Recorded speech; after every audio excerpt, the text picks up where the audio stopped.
Achilles epidemic. In the 2025 NBA playoffs, 3 All-Star guards all tore their Achilles tendons. Damian Lillard, Jason Tatum, and Tyrese Halliburton. All 3 suffered the exact same injury during the postseason, and every single one of them was wearing jersey number 0. Lillard's tear ended his first-round run immediately. Tatum's rupture was so severe that he needed surgery within hours. Halliburton's happened in Game 7 of the NBA Finals, ending Indiana's entire season on the biggest stage possible. Then the 2026 playoffs came around. Devo, also wearing number 0, tore his Achilles less than 1 minute into a playoff game. That's 4 consecutive number 0 players tearing their Achilles across just 2 postseasons. All 4 injuries were non-contact or low-contact plays. All 4 ended seasons on the spot. All 4 players were high-usage pieces on their teams at the time, and every single team lost because of it. Milwaukee lost after Lillard went down. Boston lost after Tatum went down.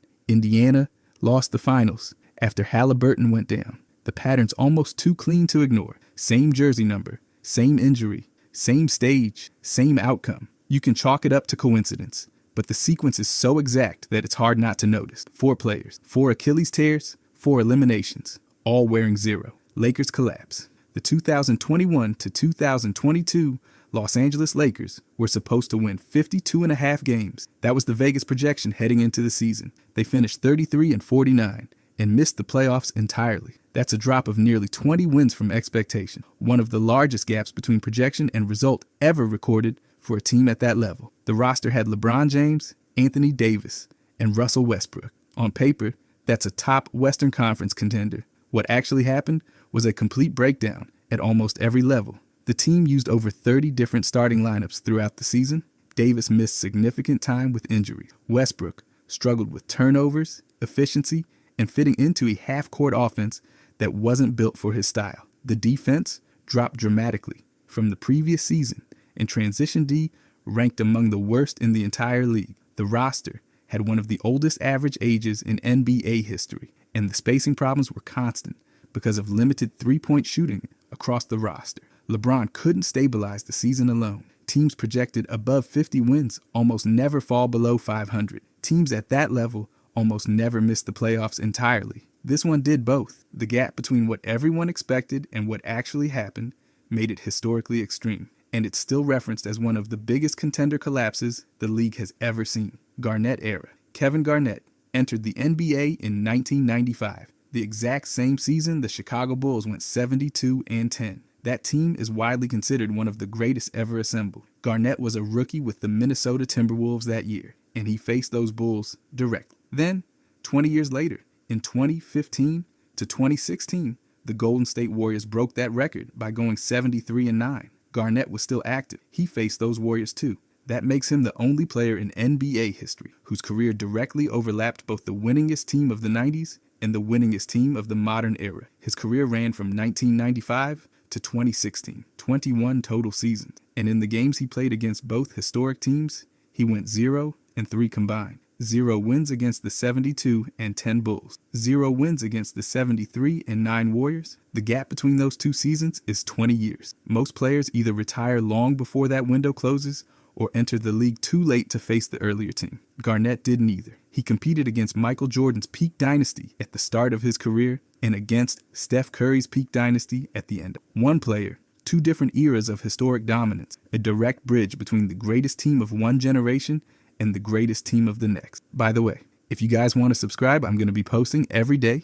Thanks. Anyways, Nas cult. Nas Reed went undrafted in 2019 and signed with the Minnesota Timberwolves on a 2-way contract. 5 years later, he'd won the NBA's 6th Man of the Year award and signed a 5-year, $125 million extension. But somewhere between those 2 moments, something unusual happened. His name became a chant. Not a regular chant, but the kind that shows up everywhere. Fans honked car horns outside arenas using his name as a signal. A pizzeria put up a sign that read, "Honk if you love Nas Reed," and it went viral. The Timberwolves distributed Nas Reed towels during the playoffs, and those towels were reselling for over $100. A tattoo artist started offering $20 Nas Reed tattoos, and over 200 people got them. In 1 week, during the playoffs alone, at least 156 confirmed tattoos were done. People put signs on their homes. Minnesota State Fair crop artists made artwork dedicated to him. a Jeopardy contestant, named their cat after him. This is a bench player, not a franchise cornerstone,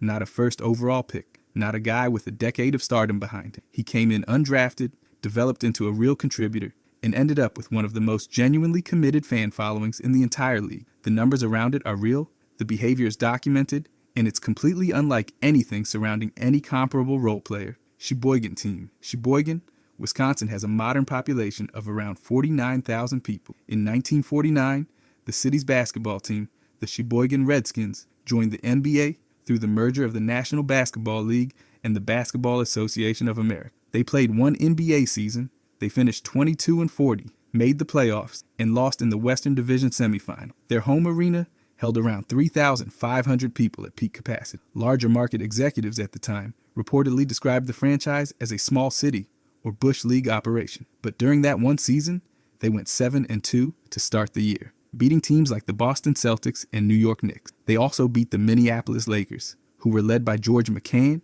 and won the championship that season by a score of 85-82. Before joining the NBA, Sheboygan had already won the National Basketball League championship in 1942-43 and appeared in 5 championship series. They led the league in defense 5 times during the NBL era. The problem was financial. They couldn't compete with larger market franchises once the NBA structure took over. They left the NBA after one season, joined a smaller league that folded after 1 year, then ran as an independent team until low attendance ended the franchise entirely by 1952. They won a championship before the NBA existed. They beat a dynasty team during their only NBA season, then they disappeared completely. Foster Extender. Scott Foster has been an NBA referee since the 1994-95 season. He's officiated over 1,600 regular season games and over 200 playoff games. At some point, fans started calling him the Extender because teams trailing in playoff series have historically won at a noticeably high rate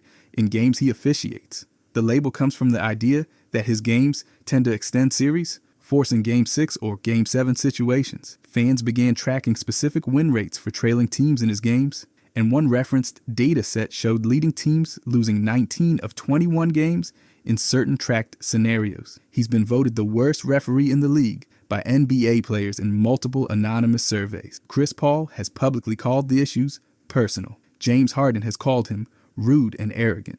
During the Tim Donaghy betting scandal, it was documented that Foster and Donaghy exchanged 134 phone calls during the period in question. Foster was not charged with any wrongdoing, but the association was widely reported. He's also known for technical fouls and ejections of star players, including a documented incident where Magic Johnson was ejected and received a suspension. His other nickname is Agent 48. He remains one of the most consistently assigned referees in high-stakes playoff games, and also one of the most controversial figures in league officiating history. The nickname isn't fan speculation at this point. It's documented, widely recognized identity tied directly to how his games play out. Love Explosion. On April 10th, 2022, Kevin Love scored 32 points and grabbed 10 rebounds. That's not unusual for a good game. The unusual part is that he did it in 14 minutes and 44 seconds of playing time. That calculates to over 2 points per minute, a per 36-minute pace of over 75 points, and a per 48-minute pace of over 100. He shot 10 of 16 from the field, hit 8 three-pointers,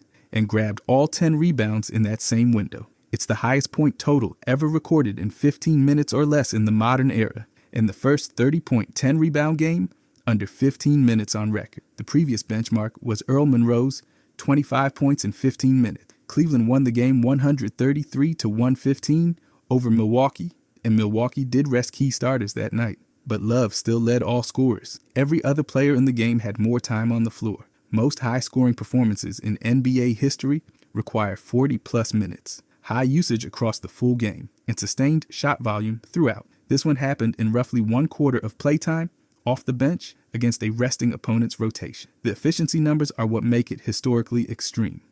The output wasn't unusual. The time it took to produce that output is what no one had done before or has matched since. Dirk Gauntlet.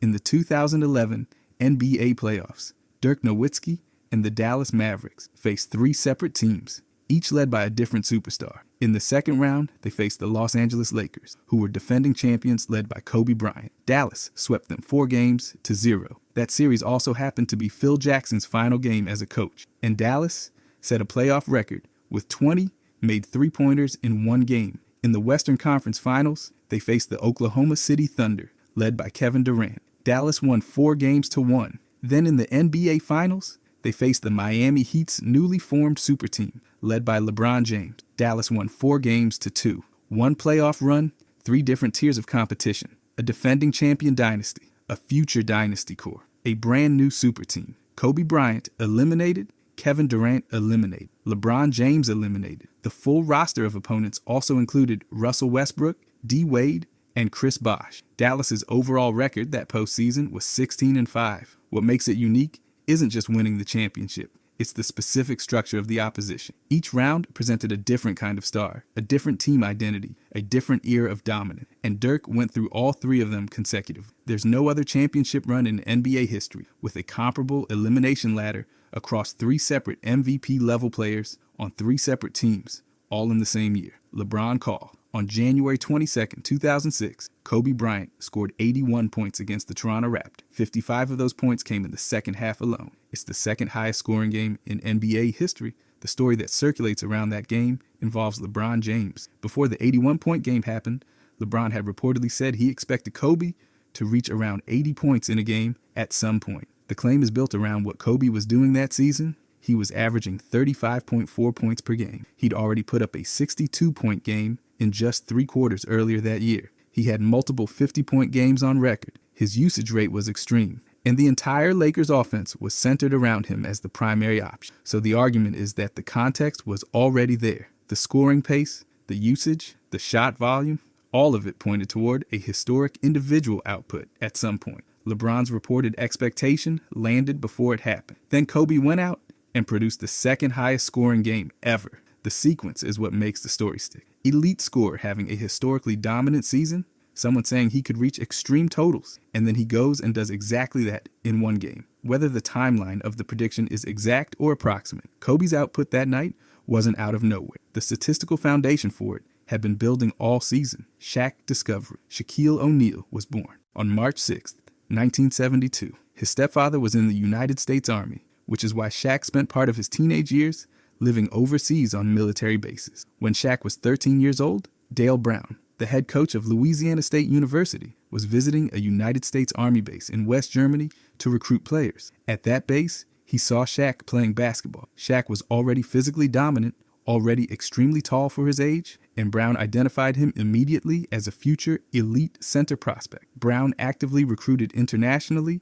and visited military bases as part of his process, which is why the encounter happened at all. Shaq eventually attended Robert G. Cole High School in San Antonio, Texas, became a McDonald's All-American and Parade All-American, and chose Louisiana State largely because of the long-term recruitment relationship Brown had built starting at that base in Germany. At Louisiana State, Shaq averaged 21.6 points, 13.5 rebounds, and 4.6 blocks per game across his career. He won the Southeastern Conference Player of the Year award in 1991, won the Adolph Rupp Trophy the same year, and led the NCAA in blocks in 1992. He was selected first overall in the 1992 NBA draft. The entire pipeline, from undiscovered teenager to number 1 pick, started with a college coach visiting a military base overseas and finding a 13-year-old who was already built differently than anyone around him. Dawkins fouls. Darryl Dawkins holds the NBA single-season foul record with 386 fouls in the 1983-84 season. He didn't just set the record. He'd already set it the year before with 379 fouls in 1982-83, then exceeded his own mark the following season. 386 fouls across 82 games is 4.7 fouls per game, every game, for an entire season. The NBA disqualification limit is 6 fouls.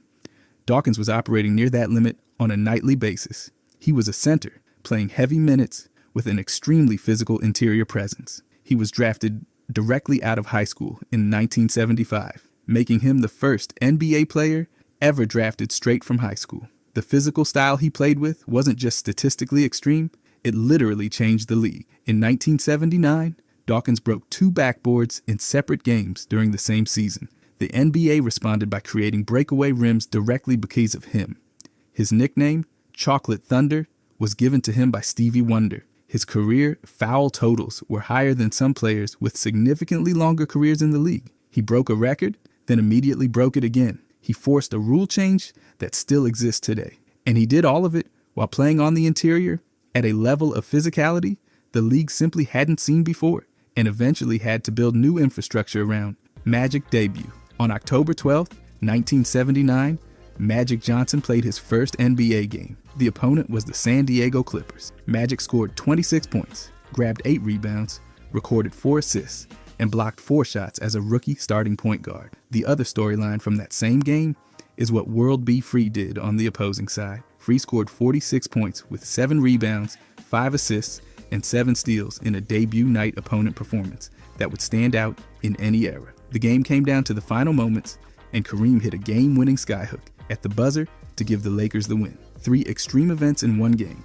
a rookie point guard producing a standout debut stat line, an opposing player going off for 46 points with 7 steals, a buzzer-beating skyhook from the most dominant center of that era to end it. Magic was the first overall pick in 1979, and the reaction after the win became part of the story too. He ran around the court celebrating so intensely that teammates reportedly responded with visible concern about his energy level. This was the first night of what became known as the Showtime Lakers era. Kareem already there, Magic arriving, an opponent exploding for 46, a buzzer beater to close it. For one single debut game, to contain that many rare events happening at the same time is the kind of thing that shouldn't statistically happen in the first game of a career. Pop might. On November 22nd, 2023, the San Antonio Spurs hosted the Los Angeles Clippers. Kawhi Leonard was returning to San Antonio as an opposing player for the first time. The Spurs crowd started booing him during his free throws. That's where it stopped being a normal situation. With about 3 minutes left in the first half, Greg Popovich walked to the scorer's table, took the arena microphone, and interrupted the game while Leonard was standing at the free throw line. He told the crowd to stop booing and said directly, "Have a little class? That's not who we are." The crowd's response was to boo louder immediately after. Post-game, Popovich said the booing became louder and uglier, and that he felt embarrassed for the organization. This is historically unusual for multiple reasons. Coaches almost never address fans directly during a live gameplay. The intervention happened mid-game, not in a timeout speech or a press conference. It was directed at his own home crowd. It was a public, real-time defense of a former player from an opposing team, and the crowd completely ignored it. The moment has 3 distinct layers: a crowd expressing hostility toward a former player, a head coach breaking from normal behavior to publicly defend that player on the spot, and then the crowd escalating the exact behavior the coach was trying to stop. The sequence from crowd hostility to coach intervention to crowd escalation makes it one of the most unusual in-game moments a head coach has ever created voluntarily. Giannis clash. Giannis Antetokounmpo was drafted by the Milwaukee Bucks in 2013. That same year, the Bucks acquired Chris Middleton in a trade from the Detroit Pistons. Both players arrived in Milwaukee around the same time and were immediately competing for minutes, roles, and trust within a team that was actively rebuilding. Neither one was an established star yet. Giannis was raw and needed development reps. Middleton was proving himself after being traded early in his career. Both players later admitted that they didn't enjoy practicing against each other during that early period. The practices were described as extremely competitive and physically intense, with both players fighting for playing time and trying to establish themselves in the rotation. That internal competition was the environment they were both developing inside. Over time, roles clarified. Giannis became the clear franchise center. Middleton became a dependable starter and second scoring option. The competition shifted into trust and then into genuine on-court chemistry. In 2021, both were core players on Milwaukee's NBA championship team. Giannis won finals, MVP. Middleton was the second scoring option throughout the run. The structure of the story is what makes it notable. 2 players who competed hard against each other and reportedly didn't enjoy it early on eventually became the core of a championship partnership. The friction that existed in practice early in their careers was the same environment that shaped the relationship that produced a title 8 years later. Rodgers burst. In 1994, during a game between the Denver Nuggets and the Utah Jazz, Rodney Rodgers scored 9 points in 9 seconds. He did it with 3 consecutive three-point field goals. The sequence started with around 29 seconds left in the game. Rodgers hit the first three-pointer. Denver then got a steal, the ball came back to Rodgers, and he hit the second three immediately. After another possession recovery, he hit the third. All 3 shots came from long range. All 3 went in without hesitation. Each one required a turnover or a quick recovery by Denver's defense to create the next opportunity. The entire sequence happened in pure shot making. No free throws, no extended possessions, just 3 made threes, back to back to back in under 10 seconds. Despite the run, Denver still lost the game. The reason this matters historically is the comparison. Reggie Miller's 8 points in 9 seconds against the New York Knicks in 1994 is one of the most famous fast-scoring moments in NBA history. Rodgers produced 9 points in the same 9-second window, higher total in the same time frame, and it happened in the same year. Most fast-scoring bursts involve at least some free throws or foul drawing to generate points quickly. This sequence was entirely shot-based, entirely three-point based, and entirely dependent on consecutive defensive turnovers happening in sequence. 3 shots, 3 makes, 9 points, 9 seconds. Lost coach. During the 1954 to 55 NBA season, the Baltimore Bullets started 2-9. Head coach Claire B. was fired. On November 20th, 1954, assistant coach Albert Bartelme was promoted to head coach. He coached 3 games. Then on November 27th, 1954, the franchise ceased operations entirely, making the Baltimore Bullets the last NBA team ever to fold mid-season. What happened next is the part that makes Bartelme's situation unique. The NBA removed all Baltimore Bullets games from official league records. That includes team statistics, player statistics, and opponent statistics. Bartelme's 3 games as head coach are not recognized in official NBA coaching records because the games themselves no longer officially exist. He coached real games in a real NBA season against real opponents. Those games were then deleted from the historical record. A dispersal draft was held the same day the team folded, distributing all Bullets players across the rest of the league. Baltimore didn't have another NBA team until 1963, when the Chicago Zephyrs relocated and took the Bullets name. Bartelme coached 3 games at the highest level of professional basketball in a real season with real outcomes. But because the league erased the entire franchise from its records, his tenure exists in a space where it happened, and also officially didn't. He's considered an unofficial official NBA head coach, which is a category that shouldn't logically exist, but does entirely because of how this situation unfolded. Cavs blowout. On December 17th, 1991, the Cleveland Cavaliers defeated the Miami Heat 148-80. The margin of victory was 68 points. At the time, it was one of the largest margins of victory in NBA history. The unusual part isn't just the final score. It's that no Cleveland player scored 20 or more points. In a 148-point game, the leading scorers were Mark Price with 18 points and John Battle, also with 18 points. 8 Cavaliers players scored 10 or more points. The scoring was distributed so evenly across starters and bench that no single player crossed 20. Most blowouts of that scale produce at least one high individual score. A team putting up 148 points typically does it because someone is going off. This game produced the extreme margin through collective output, not a single dominant performance. The halftime score already showed Cleveland well ahead. In the second half, the Cavaliers outscored Miami 75-27. The fourth quarter alone was 42-13.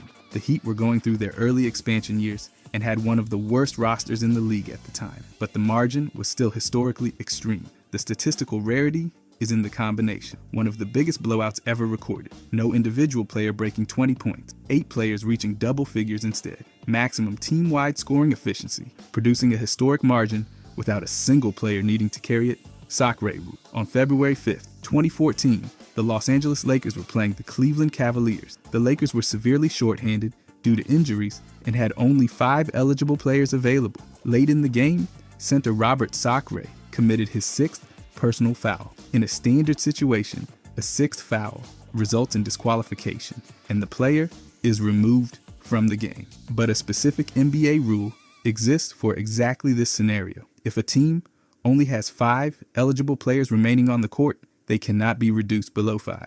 So Sacre fouled out and kept playing. Under the rule, every additional foul he committed after the 6th was recorded as a technical foul against the team. Each one gave Cleveland a free throw attempt. Sacre officially fouled out, was officially still on the court, and continued playing the game regardless. This is one of the few documented modern NBA examples of that rule being applied in a real game. The rule exists specifically to prevent a team from being forced to play with fewer than 5 players, which would make the game structurally unplayable. It almost never gets triggered because teams almost always have substitutions available. The combination of injuries that left the Lakers with exactly 5 players created the precise conditions needed for the rule to matter. Sacre fouled out, and the only consequence was a free throw given to the opponent every time he fouled again. He stayed. The game continued. The rulebook had an answer for the situation, and it was one almost nobody had ever seen used before. Second MVPs. In 1964, Willis Reed was drafted in the second round with the 8th pick by the New York Knicks. In 1970, he won the NBA Most Valuable Player award. That same year, he also won the Finals MVP and the All-Star Game MVP, making it one of the most decorated individual seasons in league history. For decades after that, he remained the only second-round pick ever to win the NBA MVP award.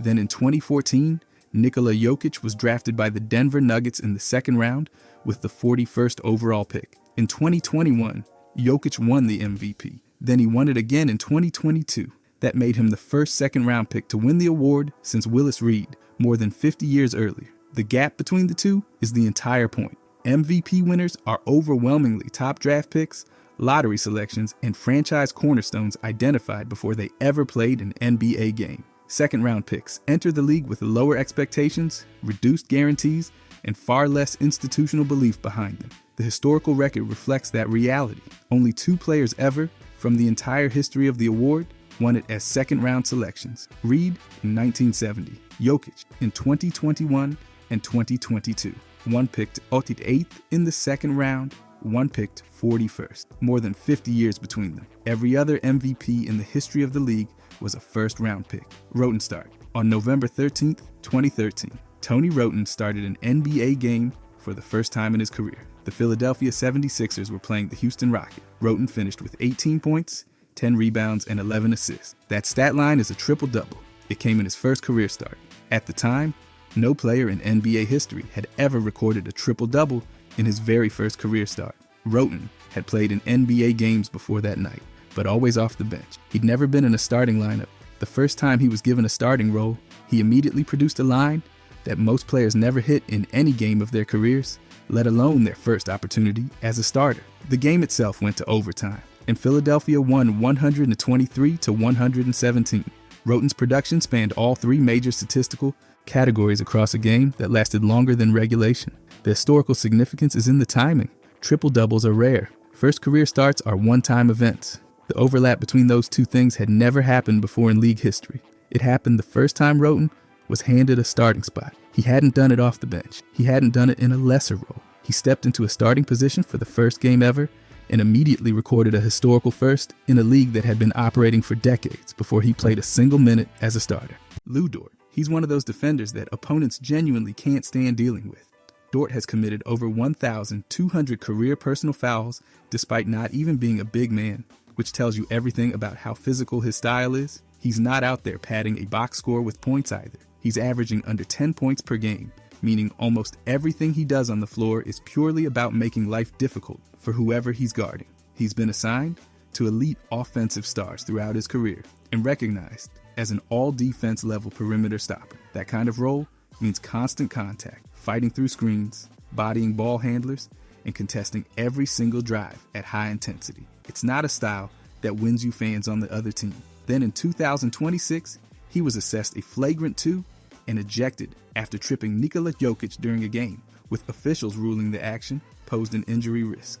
That play immediately triggered a multiplayer confrontation and a wave of technical foul. It's the kind of moment that cements a reputation. Players with low offensive usage, but extremely high defensive contact rates, historically, draw the most negative reactions from opponents. And Dort fits that profile almost perfectly. He's not trying to entertain anybody. He's just there to make scoring feel impossible. And that's exactly what gets under people's skin. Karl Malone, the mailman, delivered on the court for nearly 2 decades, but his off-court history is what defines his legacy for a lot of people. While Malone was in college, he fathered a child with a 13-year-old girl. That was confirmed through legal proceedings and settlements. He initially refused to acknowledge paternity and comply with court orders, leading to legal rulings against him. This wasn't something that quietly disappeared either.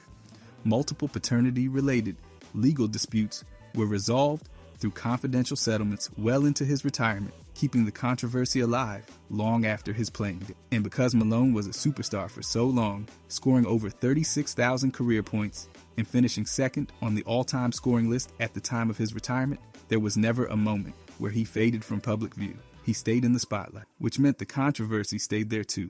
On the court, he was known for delivering elbows and off-ball contact, particularly in pick-and-roll situations, and he's frequently cited in conversations about the most physical power forwards in the history of the game. The combination of elite production and documented off-court actions created a reputation that followed him everywhere. His legacy discussions consistently circle back to those issues, rather than his performance, which is a difficult reality for any player, but especially one who played at an MVP level for that long. Dillon Brooks. There's a reason he's been called a villain across multiple stops in the league, and it's not because of one moment, it's a pattern. Brooks has racked up high technical foul totals, including reaching suspension thresholds in multiple seasons. He's been fined tens of thousands of dollars for gestures and conduct. He delivered a flagrant 2-foul on Gary Payton II during the 2022 playoffs that caused a fractured elbow. He was ejected for punching Donovan Mitchell in the groin, which resulted in a suspension. He was ejected during the playoffs for below-the-belt contact on LeBron James.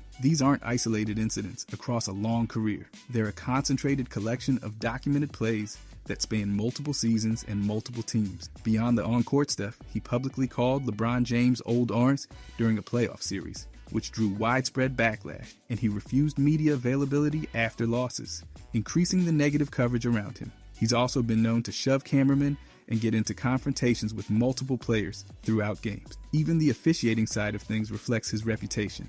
He's had multiple technical fouls rescinded after review, which suggests borderline calls tied to how he's perceived. When your name alone starts influencing the whistle, that's how deep the reputation has gone. By the way, if you guys want to subscribe, I'm going to be posting every day. Thanks. Anyways, Trae Young. The hate for Trae didn't come out of nowhere. It was built deliberately, and a lot of it came straight from him. His style of play became one of the central reasons the NBA changed its officiating emphasis in the 2021-22 season. The league specifically targeted non-basketball moves, including abrupt stops, jumping backward into defenders, and veering sideways into contact, all things Young used regularly to generate free throws. He was among the league leaders in free throws attempted per game during his peak seasons, which fueled the criticism that he was manipulating rules rather than actually scoring. Then in a 2025 play-in game, he threw the ball at a referee, kicked the ball away, and was ejected for 2 unsportsmanlike technical fouls. He's had multiple games involving visible frustration with officiating and made post-game complaints about one-sided calls. But the moment that really locked in the hate was the 2021 playoff series against the New York Knicks.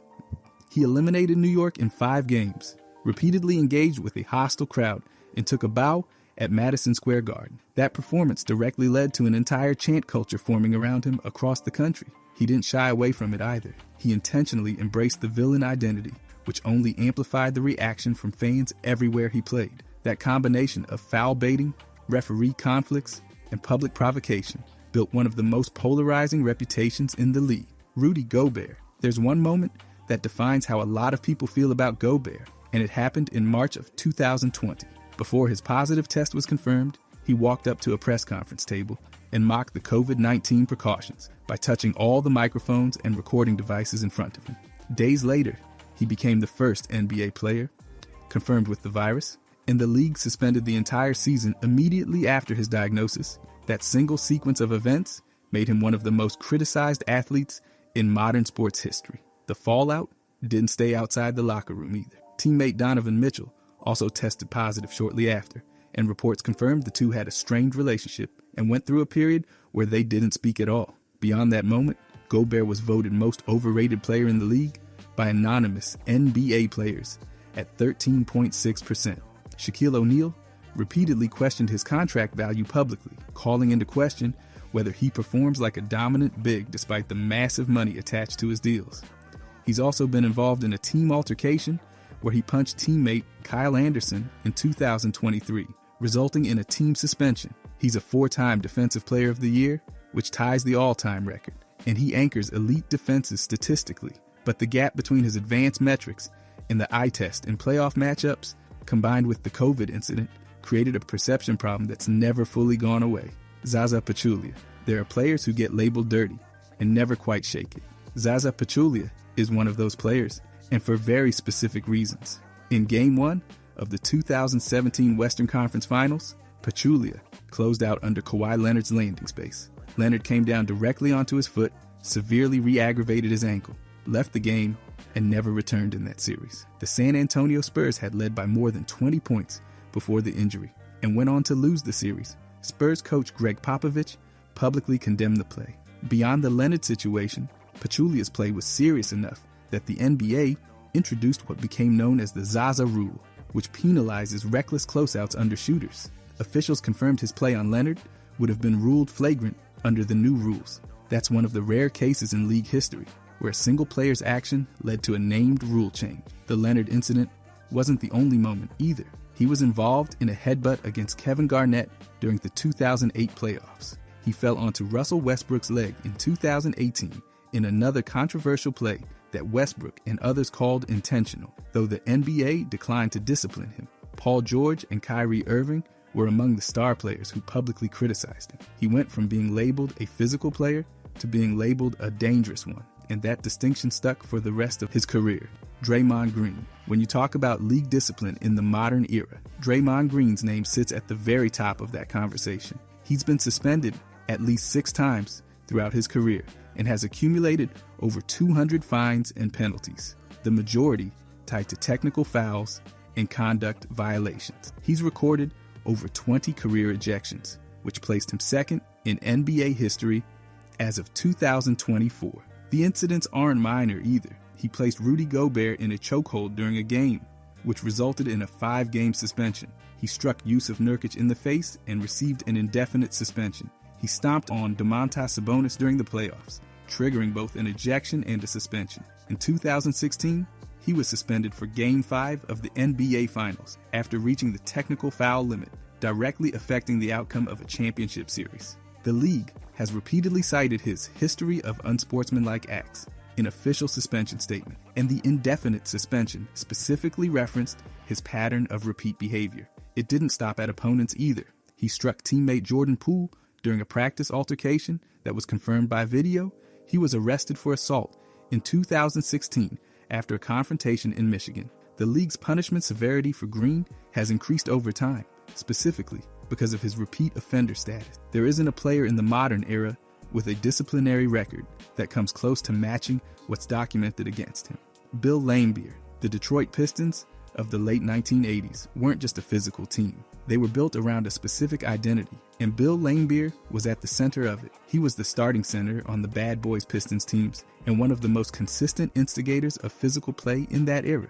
He was known for delivering hard fouls on airborne players, undercutting opponents in the air, and initiating contact during rebounds and screens. These weren't occasional incidents. They were his approach every night. He was regularly fined and penalized for flagrant fouls and unsportsmanlike conduct, and he frequently ranked among league leaders in technical fouls during his peak seasons. Opposing players publicly labeled him one of the dirtiest players of his era. The Pistons versus Celtics matchups of that period became notorious for bench-clearing incidents and repeated confrontations, and Laimbeer was directly involved in conflicts with players like Larry Bird and Kevin McHale on a consistent basis. The style wasn't just individual, it was institutional. The Pistons built their identity around extreme physical defense and intimidation, and Laimbeer served as one of the primary enforcers of that system. The league eventually responded by expanding flagrant foul enforcement and emphasizing greater protection for airborne players. His style of play is directly cited in discussions about how the NBA transitioned away from that level of physicality. That's the kind of impact that only comes from being consistently at the edge of what the league would allow. Chris Paul. He's one of the most skilled point guards in NBA history, but his reputation on the court goes well beyond the box score.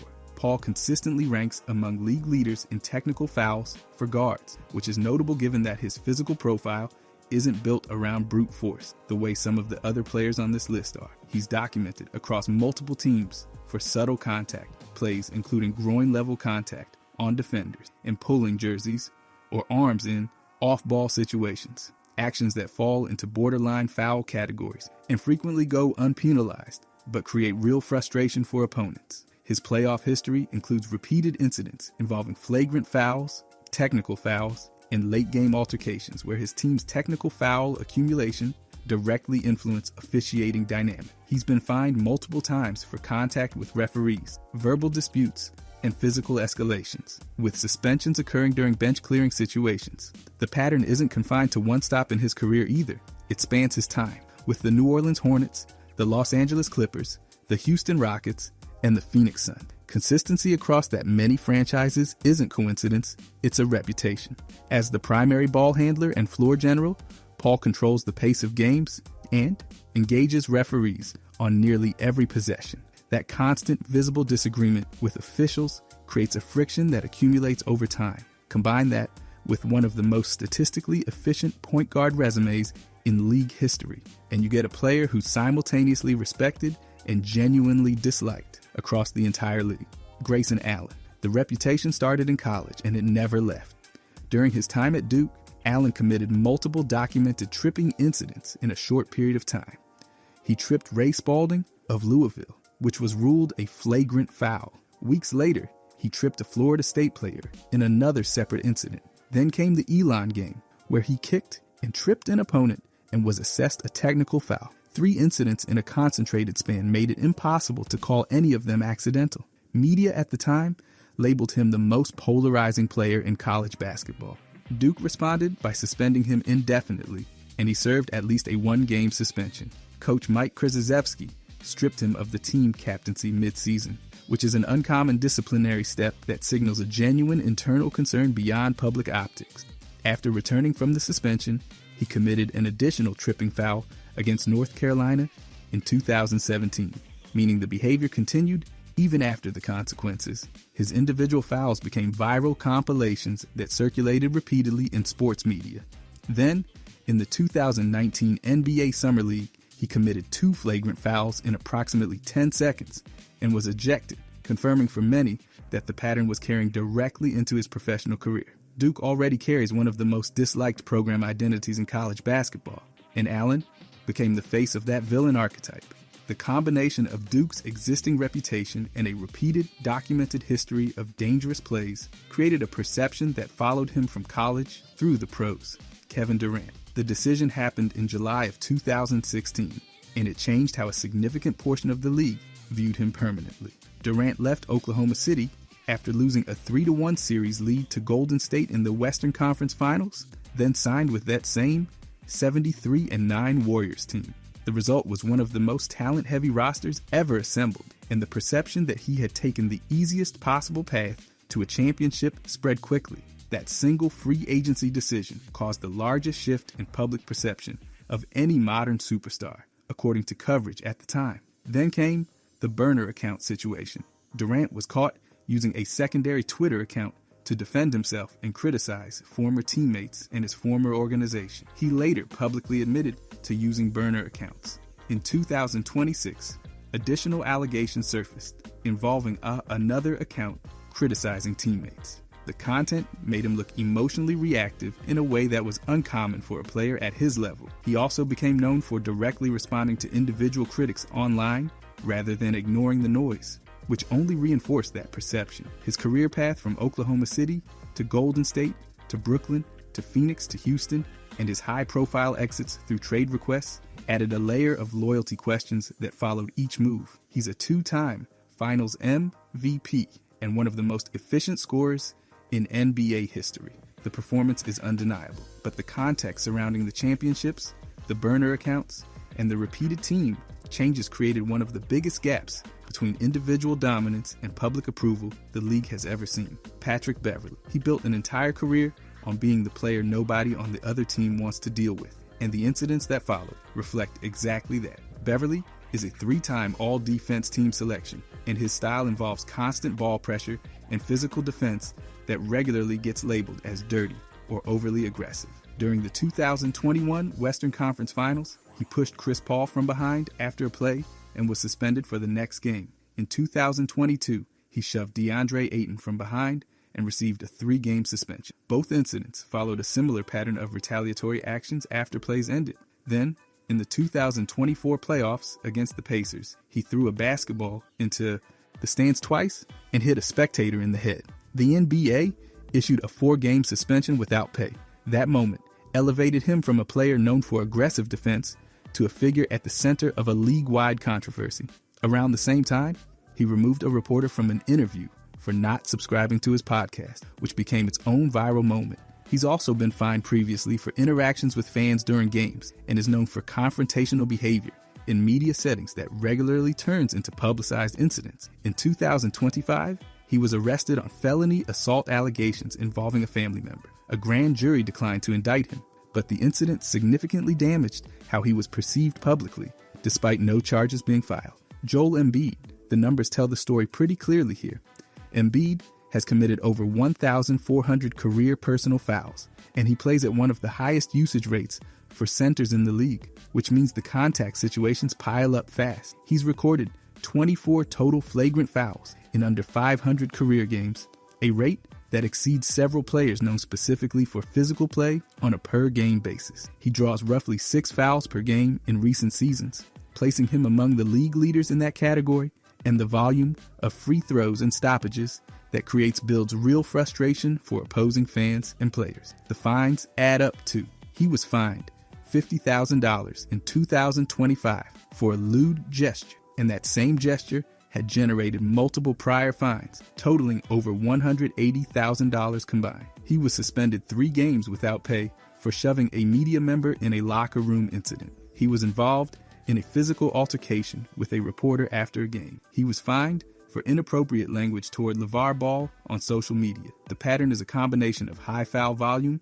repeated financial penalties, physical incidents with media, and a playstyle that generates constant controversy around groin contact and playoff physicality. Each piece individually might not be enough to define a reputation, but stacked together across multiple seasons, they create a consistent picture of a player who generates significant negative reactions from opponents, fans, and the league itself. LeBron James. The flopping conversation has followed LeBron for years, and it's rooted in actual documented incidents rather than just fan opinion.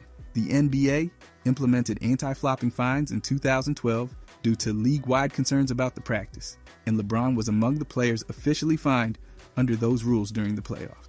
He's been publicly accused of flopping by coaches and opponents across playoff series, and he stated on record that gaining an advantage any way you can is part of the game. That quote became a reference point in a lot of those discussions. His physical profile, 6'9" and over 250 pounds, combined with his ball-dominant role, creates constant contact situations where officiating decisions get disputed loudly from both sides. He's received technical fouls in high-profile playoff moments, and there are repeated documented instances of coaches publicly complaining about how plays involving him are being called. The visibility issue amplifies everything. He's played at MVP level for over 2 decades, which means every single controversial play reaches a massive audience and gets replayed and analyzed repeatedly. He's appeared in over 1,400 regular season games and over 280 playoff games. And that level of sustained presence means the scrutiny never drops. Every officiating debate, every flopping accusation, every contested call gets broadcast to the entire league and its fan base simultaneously. The hate toward LeBron isn't rooted in one incident. It's the accumulation of 2 decades of maximum visibility combined with specific documented controversies along the way.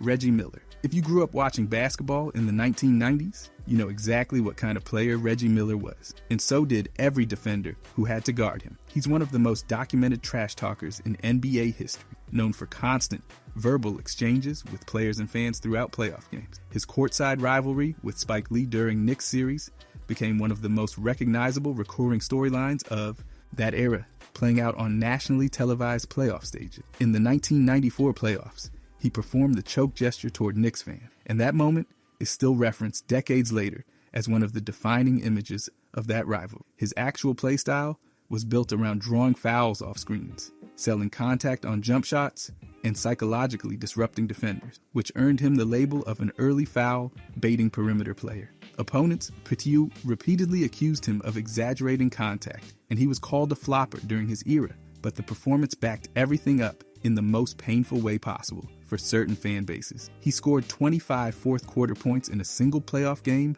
against the Knicks. He recorded 8 points in under 9 seconds against New York in one of the most devastating late-game collapses in NBA history. The Knicks never won a single playoff series against him. He earned the nickname Knicks Killer, specifically because of how consistently and dramatically he performed against them. The combination of trash talk, fan taunting, foul manipulation, and repeated clutch performances against a specific fan base created a rivalry-driven reputation that lasted his entire career. Ben Simmons, the 2021 playoffs against the Atlanta Hawks, became the defining moment of his career, and not in a good way. Simmons shot 34.2% from the free throw line during that series, the worst mark in NBA playoff history for a player with 67 or more attempts. He attempted only 3 total fourth-quarter shots across 7 games. In Game 7, he passed up an open opportunity near the basket late in the fourth quarter, and that decision became the most replayed and criticized moment of the entire postseason. Coach Doc Rivers publicly questioned post-game whether Simmons could be a championship point guard. Joel Embiid referenced that specific play as the turning point. After the series, Simmons requested a trade from Philadelphia, refused to attend training camp, refused to participate in team activities, and was fined repeatedly throughout the holdout. He eventually became the most fined player in NBA history, surpassing $10 million in penalties. He filed a grievance attempting to recover nearly $20 million in withheld salary. When he finally arrived in Brooklyn, he played 90 games over 3 seasons, while earning approximately $124 million. He dealt with a herniated disc, nerve impingement, and back surgery, and missed the entire 2022 playoff run. His stats dropped to 6.9 points per game in Brooklyn, a career low. He was a Rookie of the Year winner and a 3-time All-Star, and the gap between that early career profile and what followed is part of what made the situation so dramatic and so widely criticized. Marcus Morris. He's built a reputation across multiple stops in the league as one of the more confrontational forwards in the game, and the documented incidents reflect that. In 2021, he hit Nikola Jokic with a hard foul from behind, which triggered a major retaliatory altercation and resulted in Morris being fined $50,000 by the NBA. The incident reinforced an enforcer-type perception that had been building throughout his career. Going back to the 2015-16 season with the Phoenix Suns, he publicly demanded a trade, was fined $10,000 for conduct detrimental to the team, and then threw a towel toward head coach Jeff Hornacek, resulting in a 2-game suspension from the team. He was one of the most criticized players on that Suns roster during that period. He's accumulated frequent technical fouls throughout his career and has been involved in multiple confrontations with opposing players across different teams. In 2015, he and his brother Markieff Morris were charged in an aggravated assault case involving an alleged attack on a man in Phoenix. Both were declared not guilty at trial, but the case impacted how he was perceived around the league. Even after the verdict, his role across teams has consistently been as a defensive forward and physical presence. But the trash talk, the hard fouls, and the pattern of escalation in contentious situations have kept him in controversial territory. The combination of on-court incidents, team conflicts, and legal involvement created a reputation as an agitator that's followed him throughout his career. Miles Bridges. The situation surrounding Miles Bridges goes well beyond anything that happens on a basketball court. In June of 2022, he was arrested for felony domestic violence. The allegations included assault in front of children, and the reported injuries included a concussion, a fractured nose, a rib contusion, and strangulation. He pled no contest to the felony charge and was sentenced to 3 years probation. Then in October of 2023, he was accused of violating a protection order, with the allegation being that he threw billiard balls at a car that had children inside at the time. He turned himself in and was released on bond.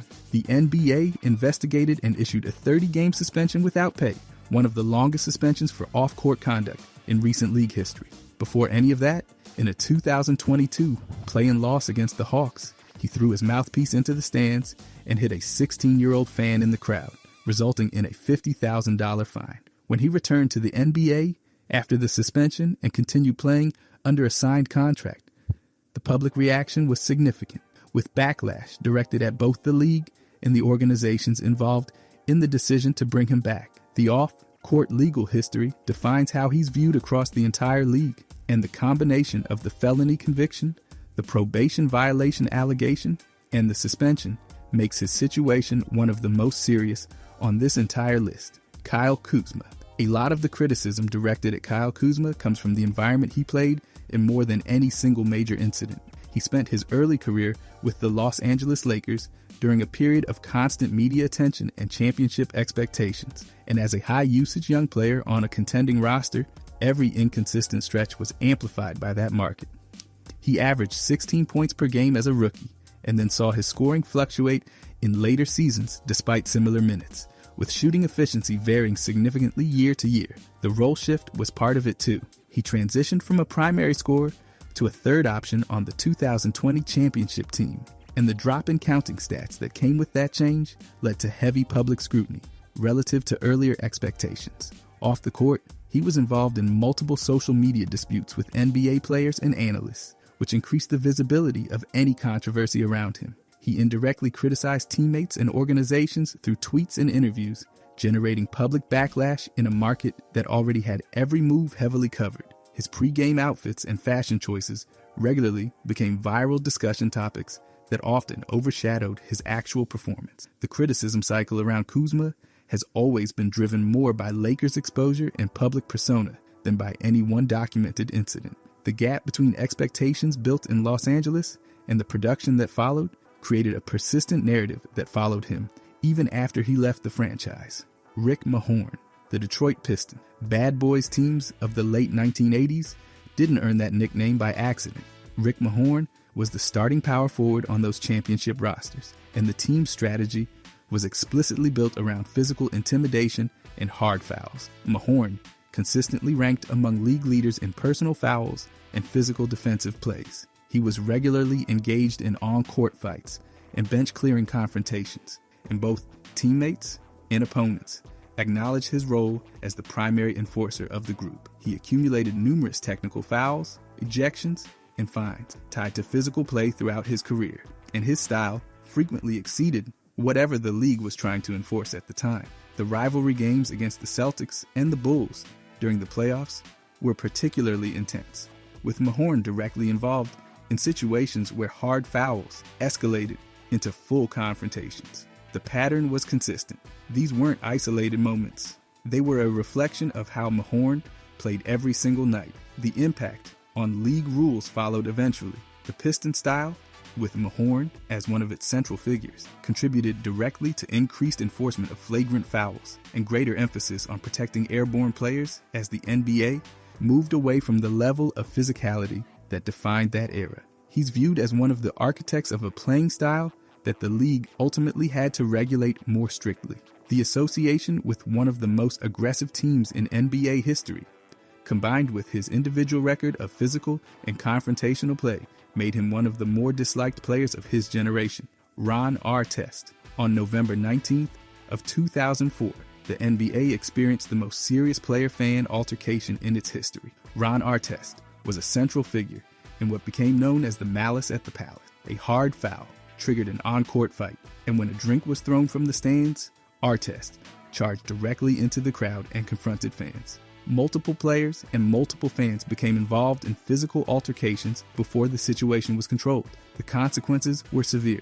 Artest received a suspension of 86 total games, including the playoffs, the longest suspension for an on-court incident in NBA history. He lost approximately $5 million in salary as a result. Several players involved, including Artest, faced assault charges and were sentenced to probation and community service through the legal system. The incident triggered major policy changes across the league, including increased arena security, restrictions on alcohol sales near the court, and greater physical separation between players and fans. He was traded shortly after returning from the suspension, and the malice at the palace became the defining reference point for his entire career, regardless of what he did afterward. He was also known throughout his career for hard fouls, technical fouls, and emotional in-game reactions across multiple teams. The combination of a single historic incident with a broader pattern of physical and confrontational play across his entire career established a reputation that never fully separated from his name at any point. Jaylen Brown to the 76ers. Boston shocked the whole league by trading Jaylen Brown to Philadelphia on July 1st, 2026, right as free agency opened. The move flipped the balance of power in the Eastern Conference overnight, Brown had spent his entire 10-year career in Boston after getting picked third overall back in 2016. He built one of the best homegrown duos in the league with Jason Tatum, and together, they won the 2024 championship. This wasn't some aging star getting phased out. Brown was 29, still firmly in his prime, and coming off a career year where he averaged 28.7 points, 6.9 rebounds, and 5.1 assists, while shooting 47.7% from the field. He finished 6th in MVP voting that season. In return, Boston got Paul George, who was 36 and had just served a 25-game suspension, along with 4 draft picks. According to Sports Illustrated's Chris Mannix, league insiders said Boston was simply done with Brown, even though he never publicly requested a trade. Fans also dug up old Twitch clips of Brown calling Joel Embiid a flopper just hours before becoming his teammate. Sportsbooks reacted instantly too, with Philadelphia's championship odds jumping from plus 6,600 all the way to plus 2,000. Sending a superstar still in his prime to your biggest rival without any public trade demand is about as rare as it gets in professional sports. Giannis to the Miami Heat. Milwaukee traded away the greatest player in franchise history while he was still performing at an MVP level. Giannis spent 14 seasons with the Bucks after getting picked 15th overall in 2013, and he left as the franchise's all-time leader in points, rebounds, assists, and blocks. This trade closed out an era that included 2 MVP awards, a Defensive Player of the Year award, a championship, and 10 All-Star selections. Back in 2020, Giannis turned down a chance to leave and signed what was then the richest contract in league history.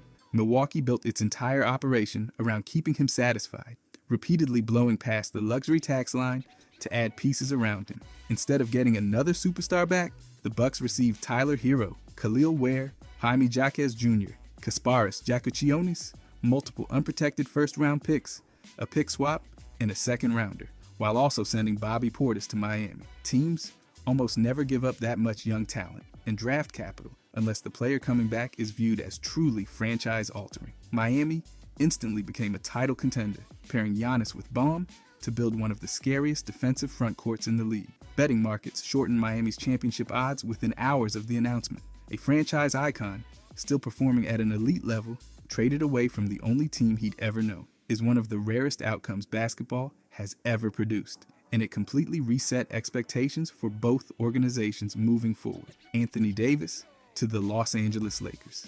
On June 15, 2019, the Lakers landed Anthony Davis in a trade that reshaped the entire Western Conference. New Orleans received Brandon Ingram, Lonzo Ball, Josh Hart, the 4th overall pick in that year's draft, an unprotected 2021 first-round pick, a 2023 pick swap, and an unprotected 2024 first-rounder.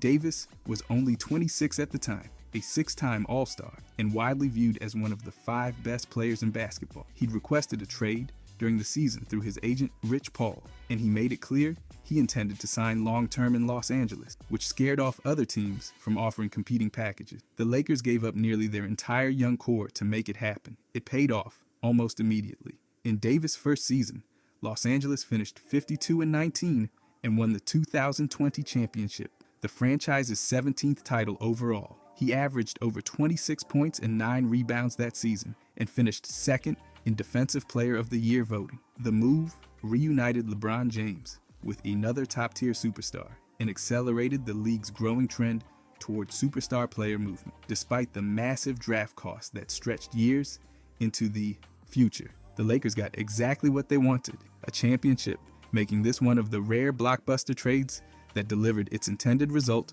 almost instantly. By the way, if you guys want to subscribe, I'm going to be posting every day. Thanks. Anyways, Kevin Durant to the Houston Rockets. Kevin Durant's move to Houston became part of the largest trade in NBA history, eventually expanding into a 7-team deal involving 13 total players. The initial framework, agreed to on June 22nd, 2025, sent Jalen Green, Dylan Brooks, the 10th overall pick, and 5 second-round picks to Phoenix. Durant entered the deal as a 15-time All-Star, a 2-time champion, a 2-time Finals MVP, and a former league MVP who had surpassed 30,000 career points. Even at 36 years old, he was still averaging 26.6 points, while shooting over 50% from the field. Houston had just finished second in the West with one of the league's youngest rosters, but they struggled, generating half-court scoring during the playoff. What stood out most was what Houston didn't give up.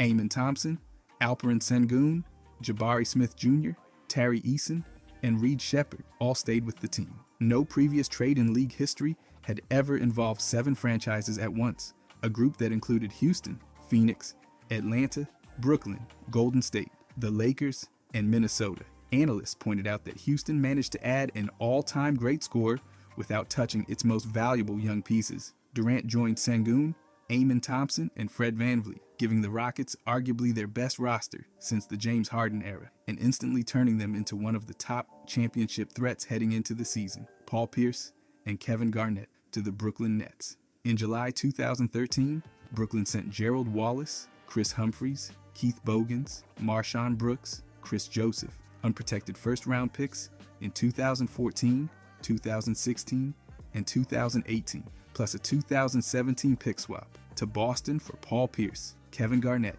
Jason Terry, and DJ White.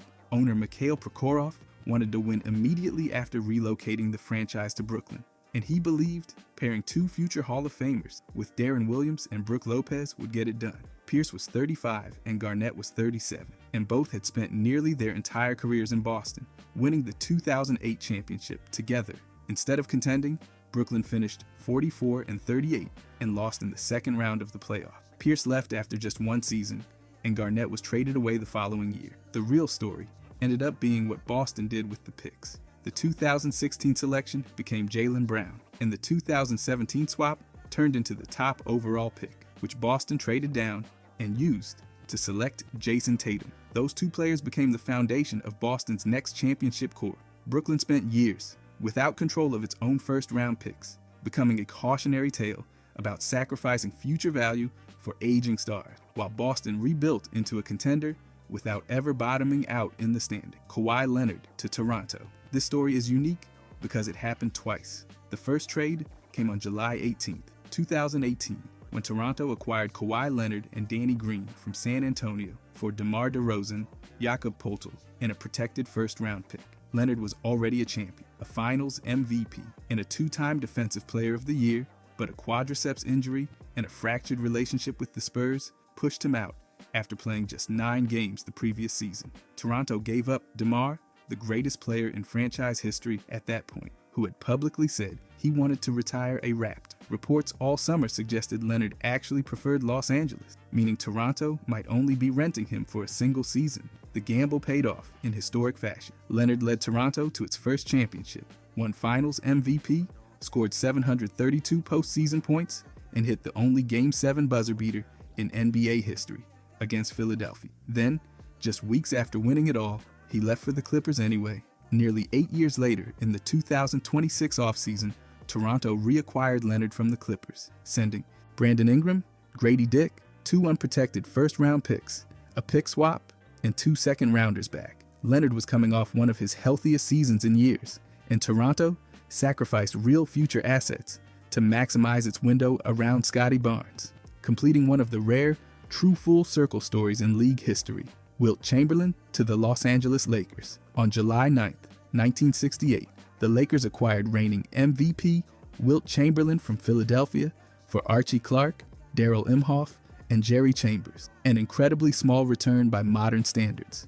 It marked the first time ever that a reigning MVP got traded immediately after winning the award. Chamberlain arrived as a 4-time MVP, a champion, a 7-time scoring champion, and the owner of the 100-point game, along with countless records that still stand today. Suddenly, Los Angeles had Chamberlain, Jerry West, and Elgin Baylor together on one roster, 3 future Hall of Famers playing side by side. Owner Jack Kent Cooke gave Chamberlain a contract worth $250,000 after taxes, making him one of the highest paid athletes anywhere in the world at the time. The Lakers reached the finals in Chamberlain's very first season. Though they lost a dramatic 7-game series to Boston, the payoff finally arrived in 1972, when Los Angeles won the championship while setting an NBA record with 69 regular season wins and a 33-game winning streak, uniting 3 legends on one roster, built off the back of trading away a reigning MVP for such a small package. completely shifted the balance of power in the entire Western Division for years to come. Shaq to the Miami Heat. On July 14, 2004, the Lakers traded Shaq to Miami for Lamar Odom, Karen Butler, Brian Grant, and a future first-round pick that eventually became Jordan Farmer. It ended one of the great duos basketball has ever seen, since Shaq and Kobe Bryant had won 3 straight championships and reached 4 finals in 5 years together. Months of tension, contract disputes, and public disagreements followed Los Angeles' loss in the 2004 final, and the front office ultimately chose to build around the younger Bryant instead of the 32-year-old O'Neal. Miami turned into an instant Eastern Conference power, pairing Shaq with D. Wade, Haslam, and Eddie Jones. O'Neal publicly promised Heat fans a championship almost as soon as he landed in South Florida. Miami jumped to 59 wins in his very first season there, with Shaq averaging 22.9 points, 10.4 rebounds, and 2.3 blocks, finishing second in MVP voting behind Steve Nash. 2 seasons later, Miami won the 2006 championship, the first title in franchise history, with Shaq and Wade leading the charge together. Meanwhile, the Lakers entered a rebuilding period before eventually returning to championship contention around Bryant, breaking up a dynasty and immediately creating a brand new contender in one single move is exactly what makes this trade so significant. Paul George to the Los Angeles Clippers. On July 10, 2019, Oklahoma City traded Paul George to the Clippers for Shea, Danilo Gallinari, 5 first-round picks, and 2 future pick swaps, one of the largest packages ever sent for a single player. What made it truly unusual was that Kawhi Leonard had reportedly told the Clippers he wanted another superstar before he'd sign in free agency. So once George became available, Leonard committed to Los Angeles almost immediately. Essentially, one interconnected transaction landed the Clippers 2 franchise-changing stars at the exact same time. George entered the deal fresh off a career year, finishing 3rd in MVP voting, 3rd in Defensive Player of the Year voting, and earning first team, All-NBA, and All-Defense honors along the way. The picks Oklahoma City received eventually helped fuel Shea's rise into an MVP-caliber superstar, turning one single trade into the backbone of an entire rebuild. Meanwhile, the Clippers instantly became championship favorites, possessing 2 players of George and Leonard's caliber for the first time in franchise history. The move kept Kawhi away from the Lakers, launched Oklahoma City's rebuild, and produced one of the largest collections of draft assets ever gathered in a single deal. Dramatically altered the entire Western Conference heading into the following season, and the fallout from it is still being felt across the league today. Karl Anthony Towns to the New York Knicks. On October 2nd, 2024, Karl Anthony Towns was traded to New York as part of a 3-team deal involving the Knicks, Timberwolves, and Hornets. Towns had spent his entire 9-year career in Minnesota, arriving there as the first overall pick, Rookie of the Year, and one of the greatest shooting centers the league has ever produced. In his first season with New York, he made the All-Star game as an Eastern Conference starter, earned Player of the Month honors, and posted multiple 40-point performances, recording the highest scoring game by a Knicks center in decades. Instead of leaning solely on Jalen Brunson, New York suddenly had one of the league's most versatile offensive centers alongside an elite point guard, giving them one of basketball's best inside-outside combinations. The significance grew even larger once New York won the 2026 championship, defeating San Antonio in the finals. Towns became a champion for the very first time in his career, validating New York's decision completely and turning the trade into one of the defining moves of the franchise's modern era. It ended one of the league's longest championship droughts and elevated New York into the NBA's elite almost overnight, giving the Knicks a championship window that many analysts expect to stay open for years to come. LaMelo Ball to the Minnesota Timberwolves. On June 25, 2026, Charlotte traded LaMelo Ball and Josh Green to Minnesota for Naz Reid, an unprotected 2033 first-round pick swaps in 2028, 2029, and 2030, plus 3 second-round picks. Ball had been the centerpiece of Charlotte's rebuild since going 3rd overall in 2020, winning Rookie of the Year and becoming an All-Star in just his 2nd season. At 24 years old, he was still averaging 20.1 points, 7.1 assists, and 4.8 rebounds. Minnesota sacrificed Naz Reid, a 6th Man of the Year and one of its most popular players, along with a massive draft haul, betting that Ball's playmaking could unlock another level for Anthony Edwards. Pairing the number 1 and number 3 picks from the same draft class instantly created one of the league's most talented young backcourts. It also meant thinning out the front court significantly, forcing immediate questions about size and rebounding before the season even started. For Charlotte, the deal signaled the start of a full rebuild, especially after they also traded Miles Bridges shortly afterward, trading a former Rookie of the Year before he even reached his prime in exchange for one of the largest guard packages seen in recent years, instantly reshaped both franchises and their outlook for the next decade. James Harden to the Houston Rockets. On October 27, 2012, Oklahoma City traded James Harden, Cole Aldrich, Daquan Cook, and Lazar Hayward to Houston for Kevin Martin, Jeremy Lamb, a 2013 first-round pick, a 2013 second-round pick, and a 2014 first-round pick. Harden had just won Sixth Man of the Year, averaging 16.8 points while shooting nearly 50% from the field, and he'd helped Oklahoma City reach its first finals since relocating from Seattle. He was only 23 at the time, part of a young core with Kevin Durant, Russell Westbrook, and Serge Ibaka that many expected to win multiple championships together. Instead, Oklahoma City wasn't willing to offer him a full max contract, reportedly landing around $55 million over 4 years, well below what Harden was seeking. Houston made him the franchise centerpiece instantly, and he averaged 25.9 points as a first-year starter, becoming an all-star right away. As a Rocket, Harden won the 2018 MVP, led the league in scoring 3 straight seasons, and averaged over 36 points a game during the 2018 through 19 stretch. Oklahoma City never returned to the final with that young core intact, making this one of the great what-if stories the league has ever seen unfold. Damian Lillard to the Milwaukee Bucks.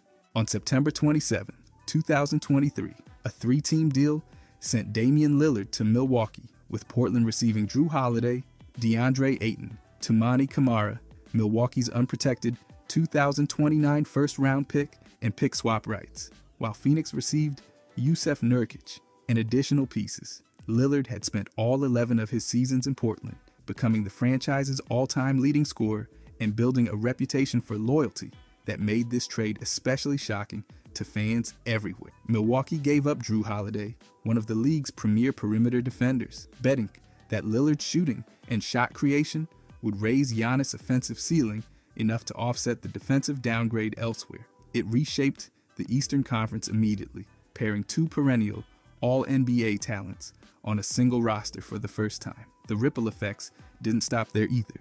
Portland later traded Holiday to Boston, where he became a key piece of their championship run, meaning a single blockbuster trade ended up strengthening 2 completely separate championship contenders at the exact same time. Lillard's arrival instantly changed how opposing defenses had to prepare for Milwaukee, and analysts across the league viewed it as one of the boldest offensive gambles any front office had made in years, all built around extending Giannis' championship window as long as possible. Russell Westbrook to the Houston Rockets. On July 11, 2019, Houston traded Chris Paul, 2 protected first-round picks, and 2 future pick swaps to Oklahoma City for Russell Westbrook, reuniting him with James Harden for the first time since they reached the 2012 finals together, while both still playing in Oklahoma City. Westbrook arrived off a historic run, having won the 2017 MVP and averaged a triple-double for 3 straight seasons, becoming only the second player after Oscar Robertson to ever do it for a full year. Houston reshaped its entire style around him,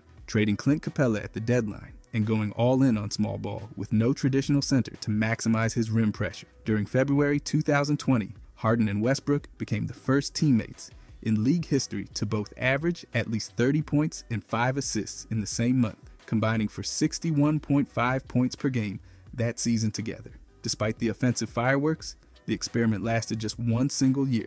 Houston lost in the conference semifinals. The coach and general manager both departed. Harden requested a trade, and Westbrook was dealt to Washington the following season, closing the book on one of the most anticipated backcourts basketball had seen in years. Ray Allen to the Seattle Supersonics. On February 20th, 2003, but the Milwaukee traded Ray Allen, Kevin Ollie, Ron Murray, and a future first-round pick to Seattle for Gary Payton and Desmond Mason. Allen was only 27 years old, already a 3-time All-Star and one of the league's greatest pure shooters. Seattle, trading Payton, shocked people across the league, since he'd spent his entire career there, held the franchise records in assists and steals, won Defensive Player of the Year, and led the team to the 1996 finals. Allen became Seattle's new face immediately, averaging over 24 points per game over the next 4 seasons and helping the Supersonics reach 52 wins during the 2004 through 5 season, earning the top seed in their division. The trade's biggest ripple came years later,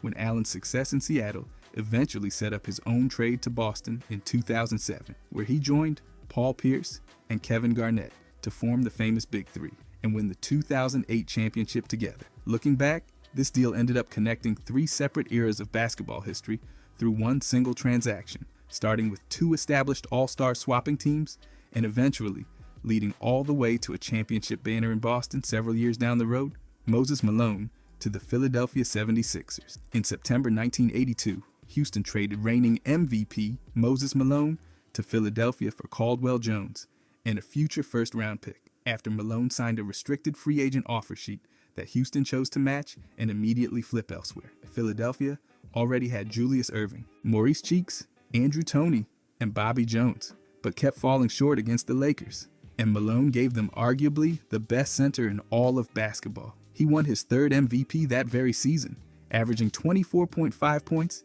and 15.3 rebounds, while leading the league in rebounding for the 3rd straight year in a row. Before the playoffs began, Malone famously predicted the 76ers would go fo.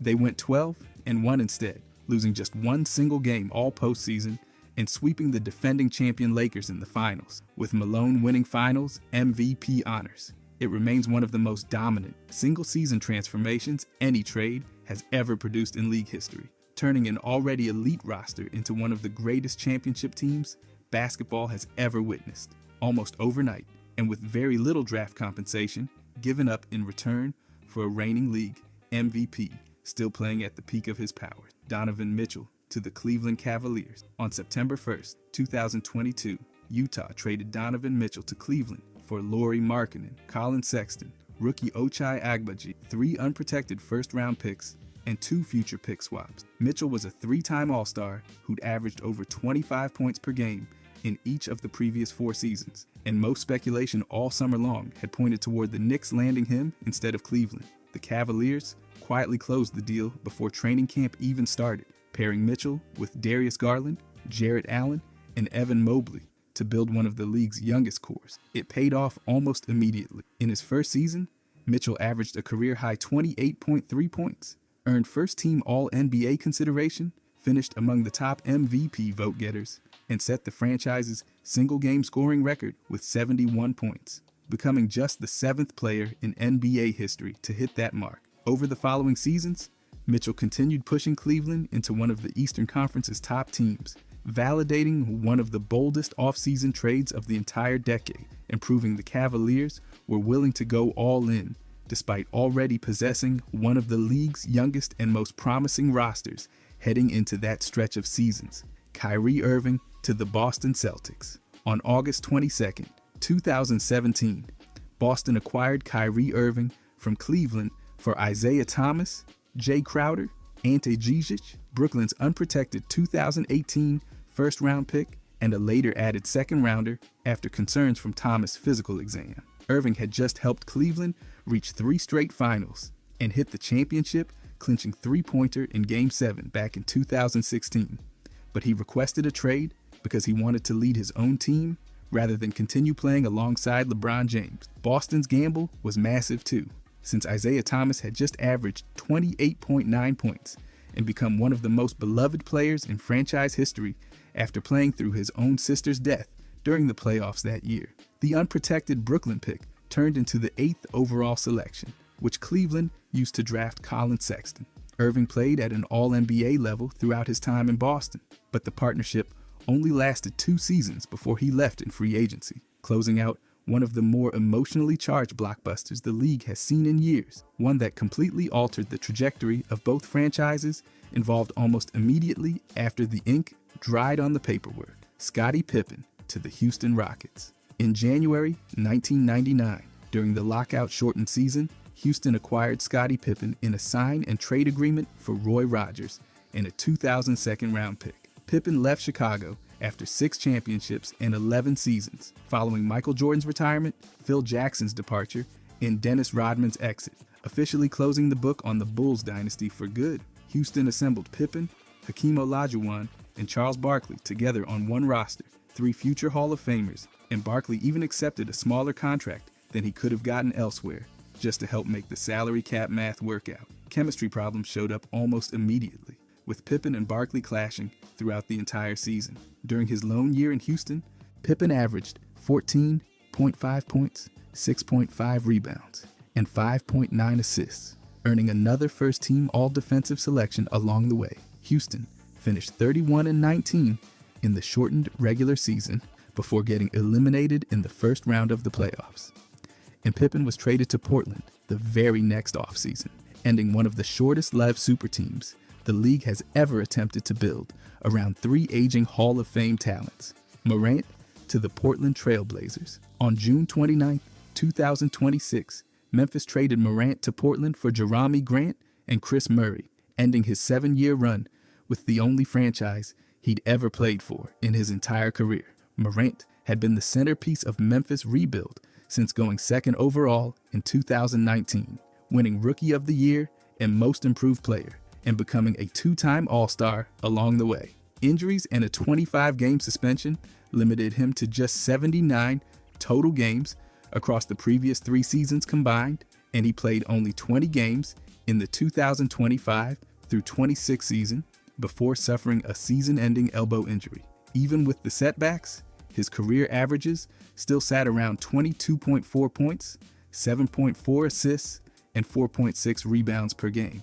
Portland gave up veterans rather than premium draft picks, a clear buy, low bet on a 26-year-old who'd already proven he could play at an all-NBA level when healthy, joining a crowded backcourt that already included Damian Lillard, Drew Holiday, and Scoot Henderson, immediately raising questions about ball handling responsibilities and long-term roster fit heading into the following season. Rudy Gobert to the Minnesota Timberwolves. On July 6, 2022, Minnesota acquired Rudy Gobert from Utah for Patrick Beverley, Malik Beasley, Jared Vanderbilt, Leandro Bolmaro, the draft rights to Walker Kessler, unprotected first-round picks in 2023, 2025, 2027, and 2029, plus a 2026 pick swap. It was one of the largest packages ever sent for a non-superstar scorer, especially since Gobert was acquired almost entirely for his defense, with 3 Defensive Player of the Year awards and 6 all-defensive first-team selections already to his name at that point. Minnesota committed to playing Gobert alongside Karl Anthony Towns, 2 7-footers together, in an era trending heavily toward small ball lineups, and the move was heavily criticized early on, with some analysts calling it one of the worst trades in league history after a rocky first season. Perceptions flipped dramatically over the following seasons, though. Minnesota finished with the league's top-ranked defense. During the 2023 through 24 season, Gobert won his 4th Defensive Player of the Year award, and the Timberwolves reached the Western Conference Final for the first time in 20 years, turning a widely mocked overpay into the backbone of the best stretch in franchise history. Lakers. Carmelo Anthony came to Los Angeles in August of 2021 as a 37-year-old, entering his 19th NBA season. He'd already played for 5 franchises, made 10 All-Star teams, won a scoring title, and earned 6 All-NBA selections. None of that mattered in his Lakers. He started only 3 of his 69 games, averaged 13.3 points and 4.2 rebounds, and came off the bench as a floor spacer for the second unit. The team was built around LeBron James, Anthony Davis, and Russell Westbrook. Carmelo was one of several veteran minimum signings, not a cornerstone. One of his biggest moments was passing Moses Malone for 9th on the all-time scoring list, which only proved how accomplished he already was before arriving. The Lakers finished 33-49, missed the playoffs, and became one of the biggest disappointments in recent NBA history. Anthony never played in the league again. He officially announced his retirement in May of 2023. His Lakers season wasn't a comeback. It was a farewell. Knicks. Tracy McGrady arrived in New York at the 2010 trade deadline as part of a 3-team deal after Houston moved on from him. The version of McGrady who put on a Knicks uniform was almost unrecognizable from the player who won back-to-back scoring titles in 2003 and 2004. Years of back and knee injuries had already stripped away his explosiveness long before he reached New York. He scored 26 points in his debut, which turned out to be one of the last real flashes of his former self. Over 24 games, he averaged 9.4 points, 3.9 rebounds, and 3.7 assists in just over 26 minutes per game. The Knicks weren't building around him. They were clearing cap space for Stat and eventually Carmelo Anthony. McGrady signed with Detroit and Atlanta afterward, before finishing with a brief playoff run in San Antonio. His Knicks tenure sits firmly in the final decline of a career that peaked years earlier. By the way, if you guys want to subscribe, I'm going to be posting every day. Thanks. Anyways, Spurs. Moses Malone joined San Antonio for the 1994 to 1995 season at nearly 40 years old, entering his 19th professional season. By that point, he had already won 3 MVP awards, 1 Finals MVP, 1 championship, 12 All-Star selections, and 6 rebounding titles. He'd started his career in the ABA directly out of high school and had been one of the most dominant centers of the 1980s. None of that translated into a meaningful role in San Antonio.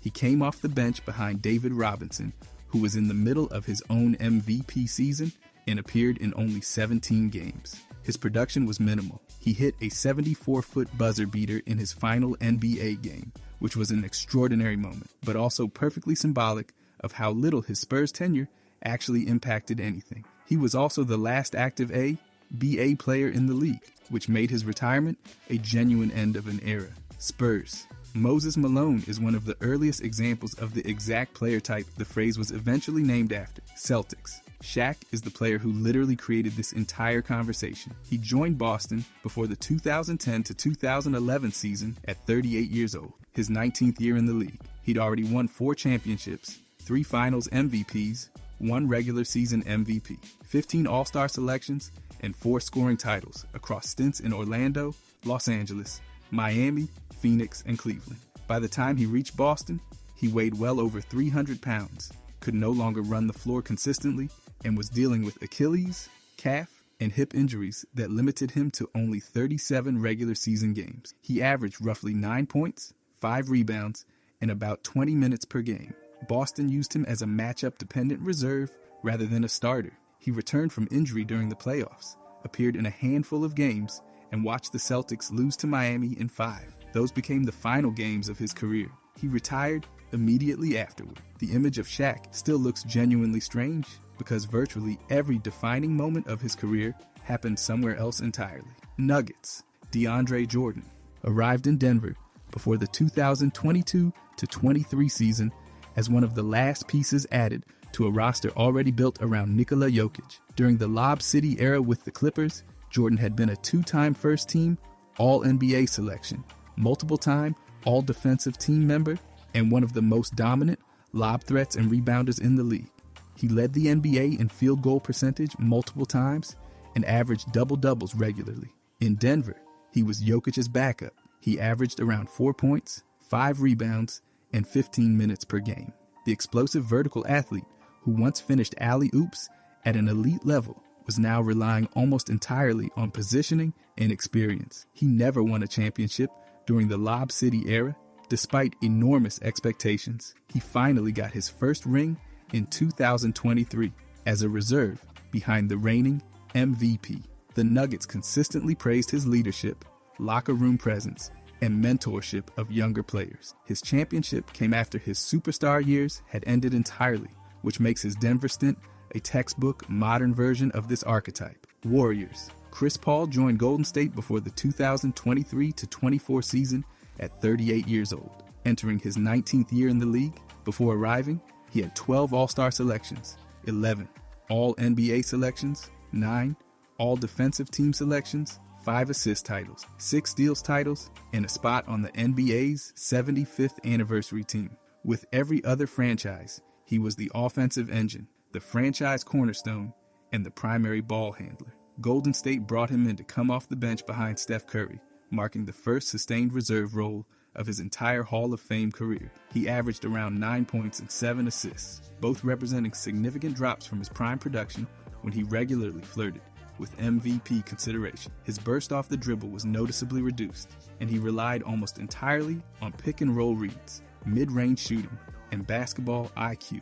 The Warriors had acquired him by trading Jordan Poole, a move that surprised many given the long playoff history between the two sides. Paul remained an effective rotation piece, but his MVP caliber years were clearly behind him. Timberwolves. Joe Ingles signed with Minnesota in the summer of 2024 as a 36-year-old veteran whose best basketball was already behind. With Utah, he had been one of the NBA's premier three-point shooters and secondary playmaker, finished second in the 2021 three-point contest, became the Jazz all-time leader in games played, and earned second place in Sixth Man of the Year voting during the 2020 to 2021 season. Everything changed when he tore his ACL in January of 2022 at age 34. The injury cost him lateral quickness and mobility that never fully returned through stops in Milwaukee and Orlando. Minnesota signed him to a veteran minimum contract, largely to reunite him with former Jazz teammates Rudy Gobert and Mike Conley. His on-court role was almost non-existent. He spent most nights outside the regular rotation and appeared only in spot minutes. Thunder. Kemba Walker's Oklahoma City tenure is unique because he technically never played a single game for the franchise, yet it perfectly captures the moment his superstar career ended. 2 seasons earlier, he was an all-star in Boston. Before that, he'd been Charlotte's all-time leading scorer, a 4-time all-star, an all-NBA selection, and one of the league's quickest guards. Chronic left knee problems erased all of that. In June of 2021, Boston traded Walker, a first-round pick, and a future second-round pick to Oklahoma City just to move his salary, attaching significant draft compensation simply to get rid of his contract. Oklahoma City, already deep in a rebuild, had zero interest in playing him. They negotiated a buyout within weeks, and Walker never appeared in a Thunder uniform. He signed with the Knicks, struggled, briefly played in Dallas, spent time in Monaco, retired in 2024, and immediately joined Charlotte's coaching staff. The Thunder never watched him play, but his Oklahoma City stint remains the clearest marker of when his prime officially ended. Maverick. Klay Thompson spent 13 seasons in Golden State, becoming one half of the Splash Brothers alongside Steph Curry. He won 4 championships, made 5 All-Star teams, earned 2 All-NBA selections, and became one of the greatest shooters in NBA history, while also serving as one of the league's best perimeter defenders. Then he tore his ACL in the 2019 finals, missed an entire season, tore his Achilles before the following season, and missed 2 full years. Those injuries permanently changed him. He returned to help Golden State win another championship in 2022, but his lateral movement and defensive impact were noticeably reduced. His final Warriors game, a 0-for-10 performance in the play-in tournament against Sacramento, made free agency feel inevitable. Dallas signed him in a 3-year, $50 million sign and trade that became the first ever 6-team transaction in NBA history. The Mavericks brought him in as the 3rd or 4th option behind Luka Doncic and Kyrie Irving. He scored 22 points with 6 3-pointers in his debut, setting a franchise record for threes in a first game. Those kinds of performances became exceptions rather than the standard. 76ers. Kyle Lowry joined Philadelphia in 2024 after a Charlotte buyout, returning to his hometown for the first time as an NBA player.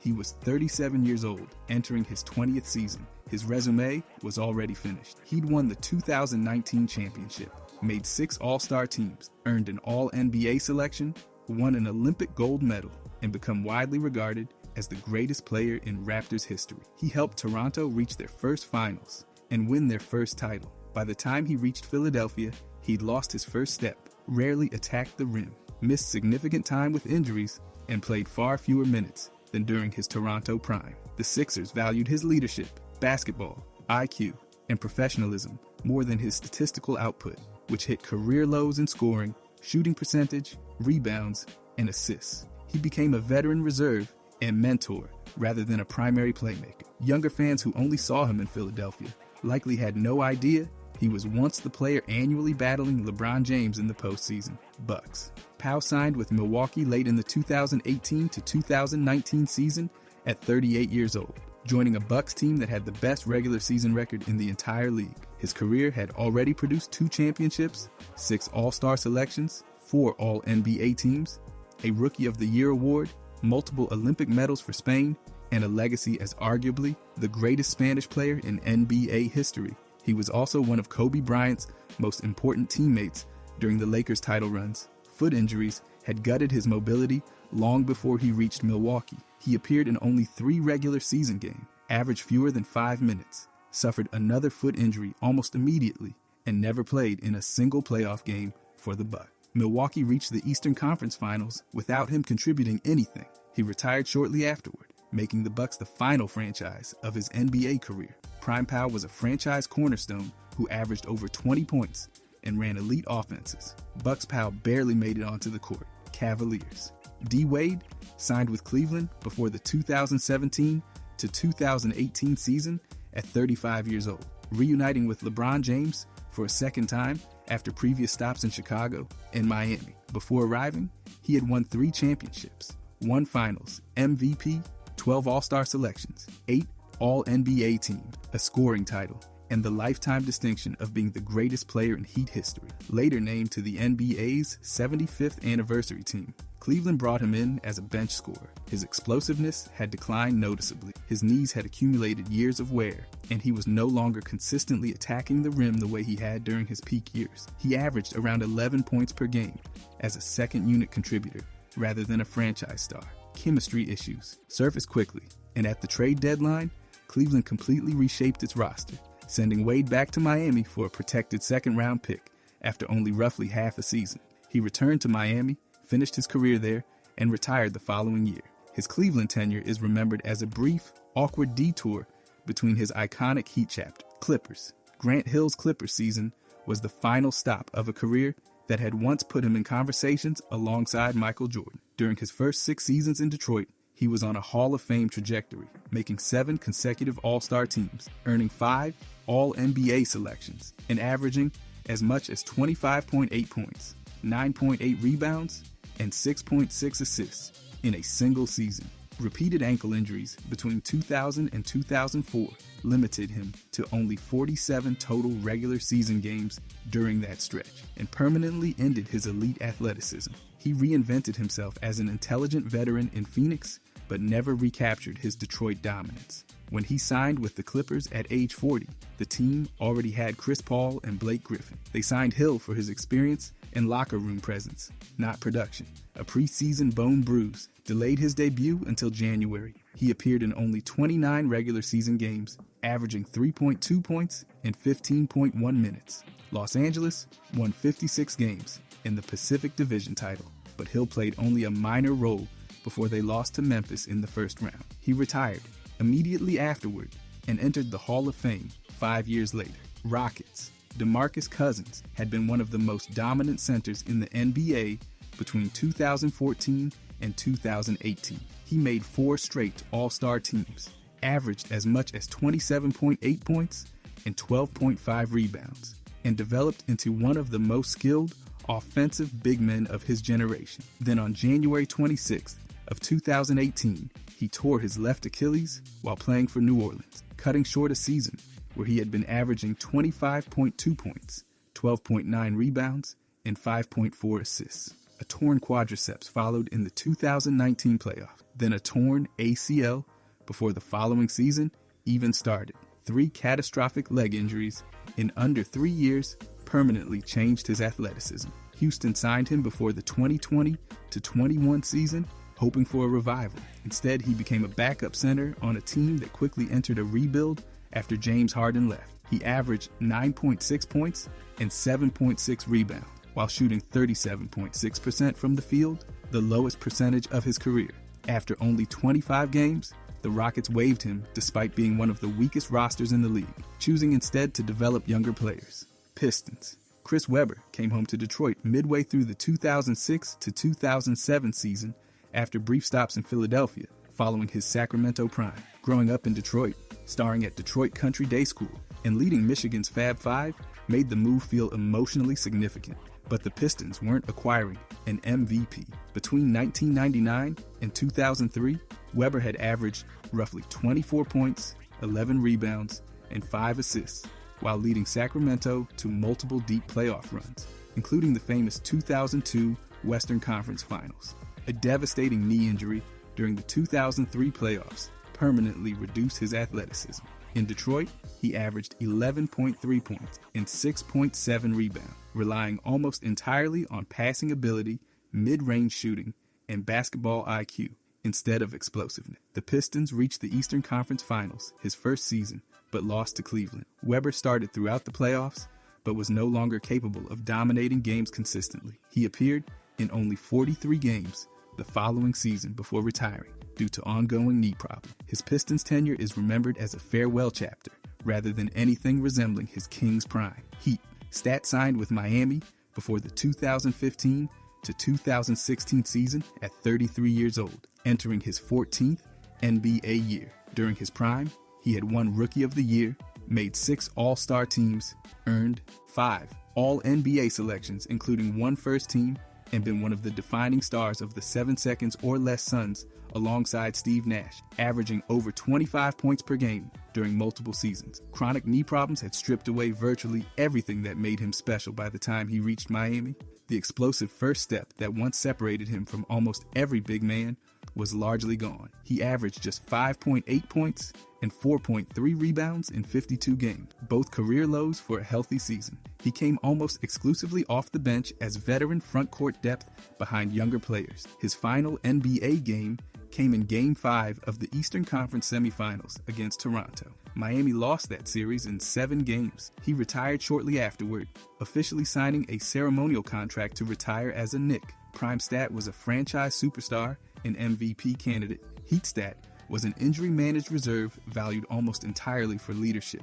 Grizzlies. Allen Iverson's Memphis stint is one of the most famous late career collapses in NBA history, and it lasted all of 3 games. Before signing with the Grizzlies, before the 2009 to 2010 season, Iverson had won an MVP award, 4 scoring titles, 3 steals titles, 11 All-Star selections, 7 All-NBA teams, and led Philadelphia to the 2001 final. Memphis was a young rebuilding team built around Mike Conley, Rudy Gay, Marc Gasol, and O.J. Mayo. They envisioned Iverson as a veteran 6th man and secondary scorer. Iverson had no interest in coming off the bench. The disagreement became public almost immediately. He played 3 games, averaged 13.3 points, and left after a few weeks for personal reasons. Memphis and Iverson mutually agreed to terminate his contract less than 2 months after signing. He was gone before the season reached Thanksgiving. His explosiveness had declined. Back and leg injuries had accumulated, and he could no longer consistently attack the basket the way he once had. His Memphis tenure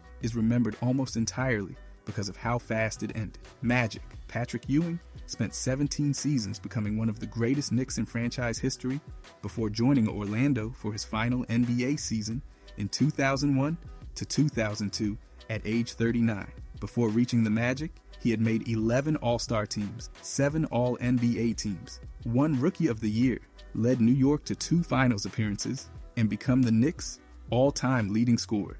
Years of heavy mileage had worn down his knees, reduced his mobility, and taken away his ability to anchor a defense the way he once had. In Orlando, he averaged about 6 points, 4 rebounds, and 16 minutes per game, career lows across nearly every category. He started only when needed and shared front court responsibilities. On a roster he was never expected to lead. Orlando missed the playoffs. Ewing retired immediately afterward and transitioned directly into coaching. His Magic tenure lasted 1 season and is largely forgotten because virtually every meaningful moment of his career happened in New York. Prime Ewing was a Hall of Fame center, an annual MVP candidate. Magic Ewing was a veteran backup, finishing his career quietly in Florida Bulls. George Gervin joined Chicago before the 1985-86 season after San Antonio traded him away at 33 years old. New coach Cotton Fitzsimmons planned to reduce his role, and Gervin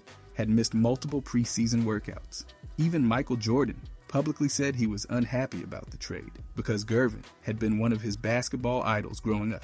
That context alone captures the moment perfect. At his peak, Gervin was a 9-time All-Star, 7-time All-NBA selection, and 4-time scoring champion who had averaged over 33 points per game in a season and scored 63 points in a single game while winning the 1978 scoring title on the final day of the season by dropping 33 points in 1 quarter. In Chicago, he averaged 16.2 points across all 82 games, respectable numbers that still represented a significant drop from his prime. He managed a 45-point game during the season, showing occasional flashes, but Chicago belonged to Jordan now. His final NBA game came during Jordan's legendary 63-point performance against Boston in the first round. Gervin played 5 minutes and recorded 1 assist before Chicago was swept. He continued his career overseas afterward.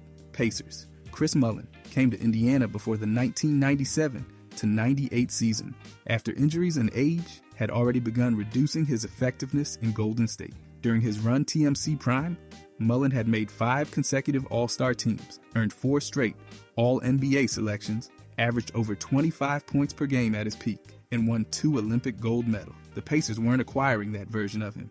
Indiana already had Reggie Miller, Rick Smits, and Mark Jackson on a team coached by Larry Bird. They wanted championship experience, not a superstar. Mullin started all 82 games his first season, averaged 11.3 points, led the NBA in free throw percentage at 93.9%, and made a career-high 107 three-pointers. As the years progressed, Bird reduced his role in favor of younger players like Jalen Rose. By the 2000 NBA Finals against Los Angeles, Mullin appeared in only 3 games and scored 4 total points. Indiana waived him afterward, and he returned to Golden State for one final farewell season. Pacers Mullin was still a smart, fundamentally excellent player. He just wasn't an all-NBA caliber star anymore. Hawks. Vince Carter signed with Atlanta in 2018 at 41 years old, intentionally joining one of the league's youngest rebuilding teams to mentor Trae Young, John Collins, Kevin Huerter, and DeAndre Hunter. During his Toronto prime, Carter won Rookie of the Year, made 8 All-Star teams, earned 2 All-NBA selections, and became one of basketball's greatest dunkers while transforming the popularity of the sport across Canada. In Atlanta, he was a reserve forward whose job was mentorship, professionalism, and occasional floor spacing. He still produced extraordinary moments despite his age, becoming the second oldest player ever to start a season opener, reaching 25,000 career points on a dunk against Toronto, and becoming the oldest player in NBA history to lead his team in scoring in a game. He eventually became the only player in league history to appear in 4 different decades. His final Hawks season was his record-setting 22nd NBA year. 4 of his Atlanta teammates had not been born when he was drafted in 1998. His final basket was a 3-pointer against the Knicks on what became the last game before the COVID-19 shutdown. Kings. Zach Randolph signed with Sacramento in 2017 on a 2-year, $24 million deal at 36 years old, entering his 17th NBA season. Before he played a single game for the Kings, Memphis announced his number 50 would never be worn again,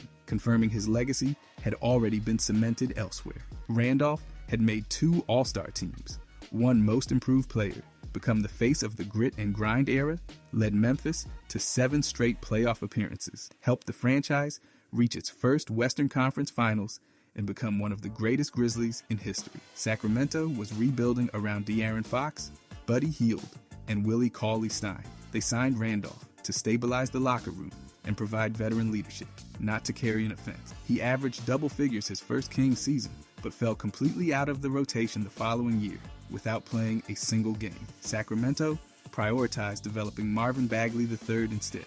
Randolph was eventually traded to Dallas at the deadline. Dallas immediately waived him without playing him either. His actual final NBA game had come nearly a year before his career officially ended. Raptor. Hakeem was traded from Houston to Toronto before the 2001 to 2002 season at 38 years old after spending 17 seasons with the Rockets. Before arriving in Canada, he had won 2 championships, 2 finals MVPs, 1 regular season MVP, 2 Defensive Player of the Year awards, 12 All-Star selections, and 12 All-NBA teams. He was one of the greatest centers in NBA history. In Toronto, he averaged only 7.1 points and 6 rebounds across 61 games. Career lows in both categories, as chronic back problems reduced his mobility, lift, and endurance significantly. He was no longer capable of carrying an offense or anchoring a defense. He played limited minutes on a team that didn't revolve around him and retired immediately afterward, finishing his career as the NBA's all-time leader in blocked shots at the time. His Raptors tenure lasted 1 season and is largely overlooked because virtually every meaningful accomplishment of his career happened with Houston. Prime Hakeem was the best player on championship teams. Raptors, Hakeem was an aging, injury-limited veteran, producing career lows in his final year. Pelicans. Tony Allen signed with New Orleans before the 2017-18 season at 35 years old, entering his 14th NBA year. His departure from Memphis, along with Zach Randolph leaving the same offseason, officially ended the grit and grind era entirely. Before reaching New Orleans, Allen had won a championship in Boston, earned 6 all-defensive team selections, and become one of the most respected perimeter defenders in league history, earning the nickname the Grindfather. He had been a foundational piece in Memphis, turning into one of the NBA's most physically punishing defensive teams. By the time he joined the Pelicans, multiple knee injuries had accumulated, and his athleticism had declined enough that he could no longer guard elite scorers for heavy minutes every night. New Orleans already revolved around Anthony Davis, Drew Holiday, and DeMarcus Cousins before his injury. Allen averaged about 4 points per game, played limited minutes, and appeared in only 22 games before knee injuries ended his season. He never returned to the NBA afterward and officially retired the following year. Hornets. Tony Parker spent 17 seasons with San Antonio, winning 4 championships, making 6 All-Star teams, earning 4 All-NBA selections, winning the 2007 Finals MVP, becoming the Spurs' all-time assist leader, and forming one of the greatest trios in NBA history alongside Tim Duncan and Manu Ginobili. Then he ruptured his left quadriceps tendon during the 2017 playoffs. He returned, but averaged a career-low 7.7 points in his final Spurs season. Charlotte signed the 36-year-old Parker to a 2-year, $10 million contract in the summer of 2018. He became Kemba Walker's backup, entering a sustained bench role for essentially the first time in his entire career. He averaged 9.5 points and 3.7 assists in just under 18 minutes per game, some of the lowest marks of his career. His role shifted entirely from leading offenses to stabilizing second units. The Hornets finished 39-43 and missed the playoff. Parker retired immediately afterward. His final NBA game came in a Hornets uniform rather than with the Spurs, making Charlotte an unexpected closing chapter for one of the greatest international players the league has ever seen. Trailblazers. Shawn Kemp joined Portland before the 2002 to 2003 season at 33 years old, entering his 14th NBA year. At his Seattle peak, he had made 6 consecutive All-Star teams, earned 3 All-NBA second-team selections, helped lead the Supersonics to the 1996 Finals, and become one of the greatest in-game dunkers in history. His power, vertical explosion, and transition finishing earned him the nickname the Rain Man. A trade to Cleveland began a significant decline. Weight gain, recurring injuries, and off-court issues gradually stripped away the athleticism that had once made him one of the league's most feared forwards. Portland already had Rasheed Wallace, Damon Stoudemire, Bonzi Wells, and Zach Randolph. Kemp was no longer expected to carry anything. He averaged just 6.5 points and 3.8 rebounds in roughly 16 minutes per game, the lowest production of his career to that point. His explosiveness had largely disappeared. His Portland season became his final NBA season. He entered substance abuse treatment shortly afterward and never returned to the league, ending a career that had once appeared destined for far greater heights. Nets. Blake Griffin won Rookie of the Year, made 6 All-Star teams, earned 5 All-NBA selections, finished 3rd in MVP voting during the 2013-14 season, and evolved from an elite dunker into one of the NBA's most versatile forwards. During his Clippers prime, multiple knee injuries reduced his explosiveness before a trade to Detroit, where he briefly reinvented himself and earned another All-NBA selection in 2019. After chronic knee problems worsened further, he agreed to a buyout with Detroit in March of 2021 and signed with Brooklyn at 31 years old. The Nets did not ask him to be a franchise player. He served as a complementary piece alongside Kevin Durant, James Harden, and Kyrie Irving, focusing on screening, floor spacing, drawing charges, and smart passing rather than carrying an offense. He produced several strong playoff performances in 2021, but fell completely out of Brooklyn's rotation the following season. He finished his Nets tenure as a veteran whose value came entirely from effort, intelligence, and leadership. He played one final season with Boston before retiring in 2024. The contrast between Clippers Griffin and Nets Griffin is as clear as any example of this archetype in recent memory. Suns. Thaddeus Young signed with Phoenix before the 2023-24 season at 35 years old, entering his 17th NBA year after stops in Philadelphia, Minnesota, Brooklyn, Indiana, Chicago, San Antonio, and Toronto, having played well over 1,000 NBA games. He was never an MVP-level superstar, but he had been a highly respected, durable starter for over 15 years, known as one of the league's best veteran role players and part of a unique statistical group with career averages in points, rebounds, steals, and efficiency comparable to some of the greatest players in history. Phoenix signed him for front court depth, veteran leadership, and mentorship behind a roster led by Kevin Durant and Jusuf Nurkic. He appeared in only a limited number of games, averaged just a few minutes per game, and produced career lows across virtually every counting statistic. He was frequently outside the regular rotation, playing only when injuries or rest created opportunities. Prime Thaddeus Young was a reliable starter, versatile defender, and double-digit scorer, playing heavy minutes. Suns' Thaddeus Young was an end-of-bench veteran with minimal on-court impact. Jazz. Joe Johnson joined Utah during the 2015-16 season after a Brooklyn buyout at 34 years old, arriving as a veteran who had spent nearly 2 decades as one of the NBA's premier isolation scorers. Before reaching Utah, he had made 7 All-Star teams, earned an All-NBA selection, scored over 20,000 career points, become one of the greatest players in Hawks history, and earned the nickname ESO Joe for his elite one-on-one ability. His quick first step had faded. He relied almost entirely on strength and footwork to create separation, and he was no longer capable of consistently producing against elite defenders. Utah used him as a complementary scorer and secondary option behind Gordon Hayward. He still delivered memorable moments, including multiple playoff game winners during the 2017 postseason. But by 2017-18, his minutes declined, production dropped significantly, and he was traded at the deadline to Sacramento, which immediately waived him. He then signed with Houston for the rest of the season. Late, Jazz Joe Johnson was no longer a franchise player. He was a veteran contributor, occasionally capable of big moments, but his all-star years were clearly behind him. Wizards. Rashard Lewis arrived in Washington in 2010 as part of the blockbuster Gilbert Arenas trade at 31 years old, but with heavy mileage after 12 NBA seasons. Before reaching the Wizards, he had made 2 All-Star teams, signed one of the richest contracts in league history at the time, helped Orlando reach the 2009 Finals, hit the game-winning shot in Game 1 of the 2009 Eastern Conference Finals against Cleveland, become one of the NBA's first elite stretch forwards, and set Seattle's franchise record for career three-pointers before the Supersonics relocated. Knee issues had reduced his mobility significantly by Washington. He could no longer create his own offense consistently, and his shooting efficiency declined noticeably. The Wizards were rebuilding around John Wall, JaVale McGee, Nick Young, and Andre Black. Lewis was expected to stretch the floor and mentor younger players, but became more of a transitional placeholder.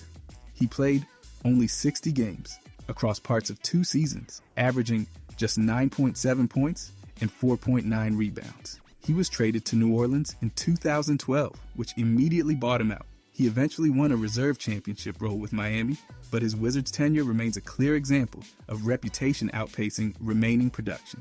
If you enjoyed this, I'm going to be posting a lot here. I would greatly appreciate it if you could subscribe. Thanks for watching. Chris Paul.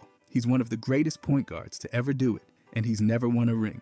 Paul was drafted 4th overall in 2005 by the New Orleans Hornets and won Rookie of the Year immediately. From there, he built a resume that's genuinely hard to argue with. He led the league in assists 5 times. He led the league in steals 6 times, which is tied for the most in league history. He passed Jason Kidd for second all time in both career assists and steals, sitting behind only John Stockton in both categories. He's one of a handful of players ever with over 20,000 points and 12,000 assists, and he's a lock for the Hall of Fame. His closest shot at a title came in 2021 with Phoenix. The Suns went up 2 games to none against Milwaukee before losing 4 straight. Paul averaged over 21 points and 8 assists in that series and still walked away empty-handed.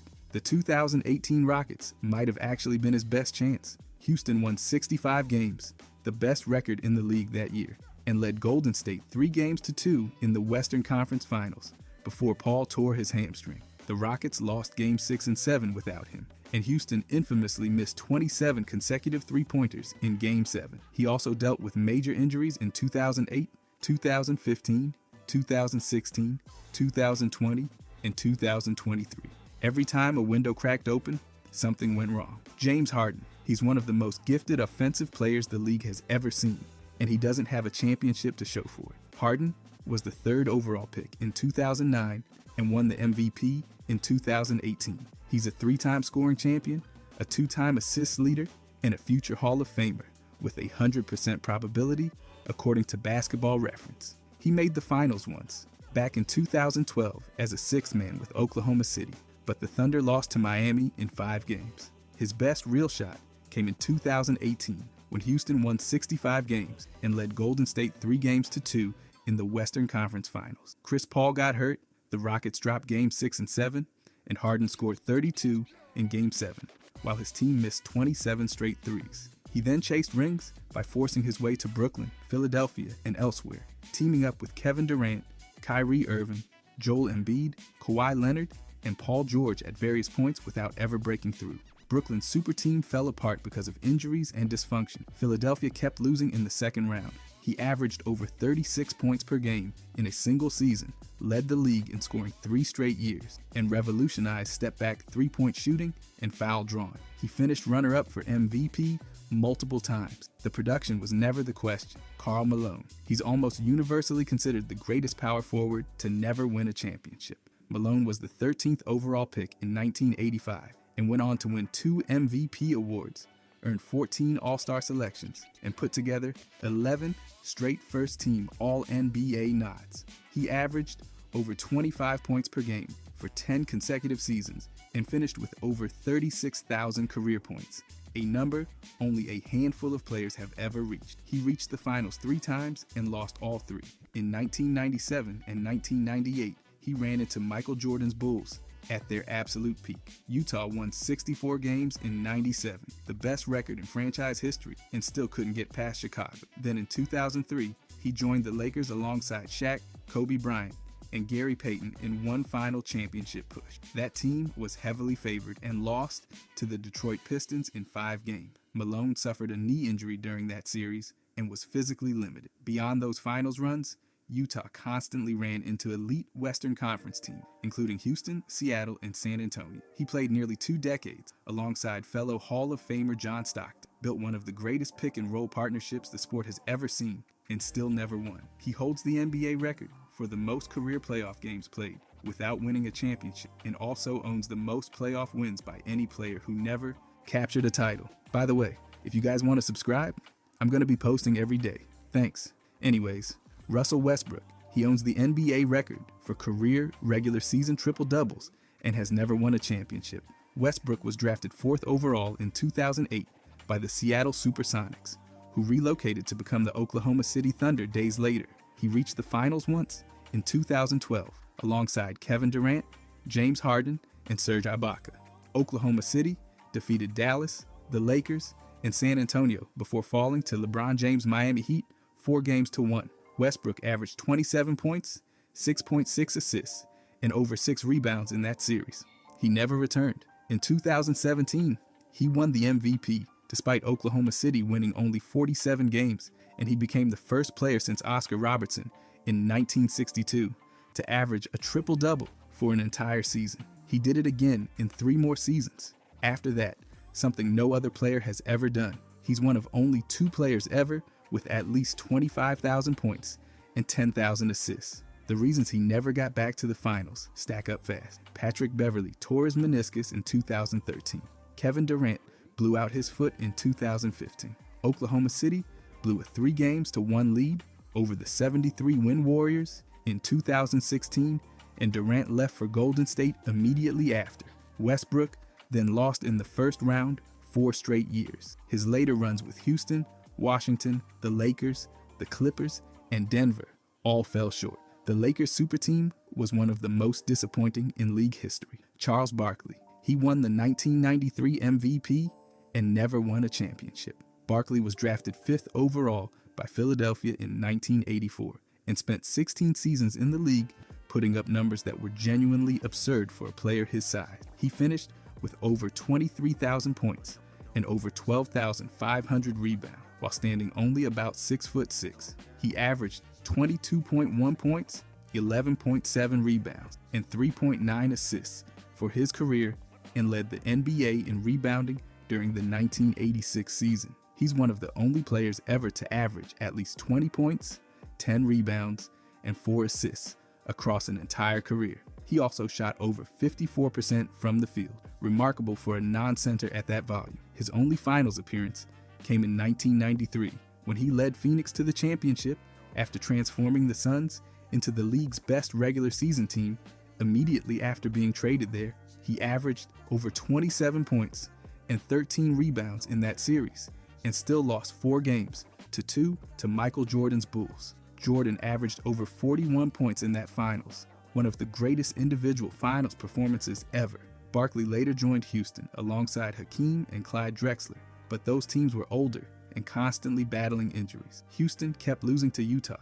Barkley then tore his quadriceps tendon and retired without reaching another final. He finished top 5 in MVP voting 7 different times. Luka, he's only in his mid-20s, and he's already been to the finals. Luka was drafted 3rd overall in 2018 and traded to Dallas on draft night. He won Rookie of the Year, earned multiple first-team All-NBA selections before turning 27, and joined Larry Bird, Tim Duncan, and Kevin Durant as one of the few players ever with at least 5 first-team All-NBA nods before age 26. In 2022, he led Dallas to the Western Conference Finals and knocked out the 64-win Phoenix Suns in the second round, scoring 27 first-half points in Game 7 and outscoring the entire Suns team by himself in that half. In 2024, he led Dallas back to the final, earned Western Conference Finals MVP, and became only the 6th player ever to lead his team in points, rebounds, and assists during a finals run.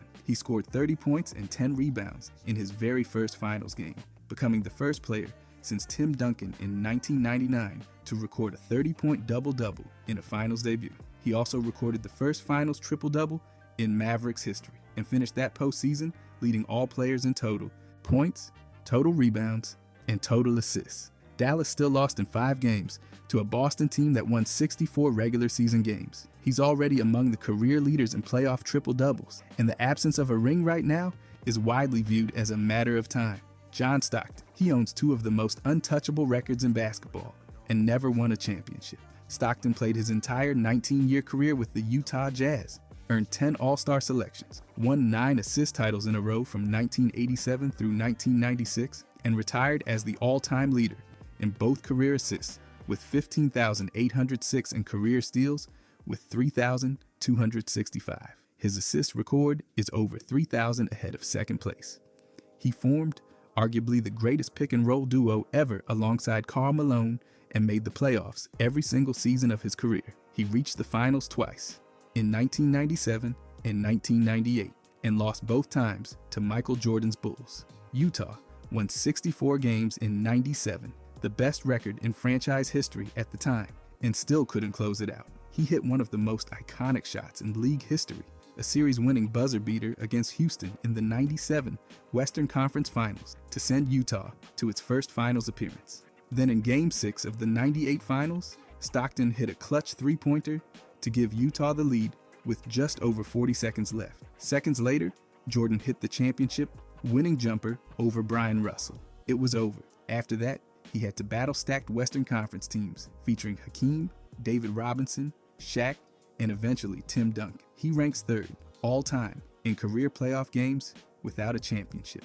Damian Lillard. He's one of the most clutch shot makers in league history, and he's never reached the finals. Lillard was the 6th overall pick in 2012, won Rookie of the Year, made 9 All-Star teams, and became one of the NBA's all-time leaders in made three-pointers. He hit one of the most famous series-winning shots ever against Houston in 2014, and then in 2019, eliminated Oklahoma City with a 37-foot buzzer beater from the logo. In 2021, he set the NBA playoff record for most three-pointers made in a single series with 35 against Denver, and he scored 55 points in Game 5 of that series, while draining a playoff record 12 threes in a single game. His only conference finals appearance came in 2019 when Portland swept Oklahoma City and Denver before being swept by Golden State.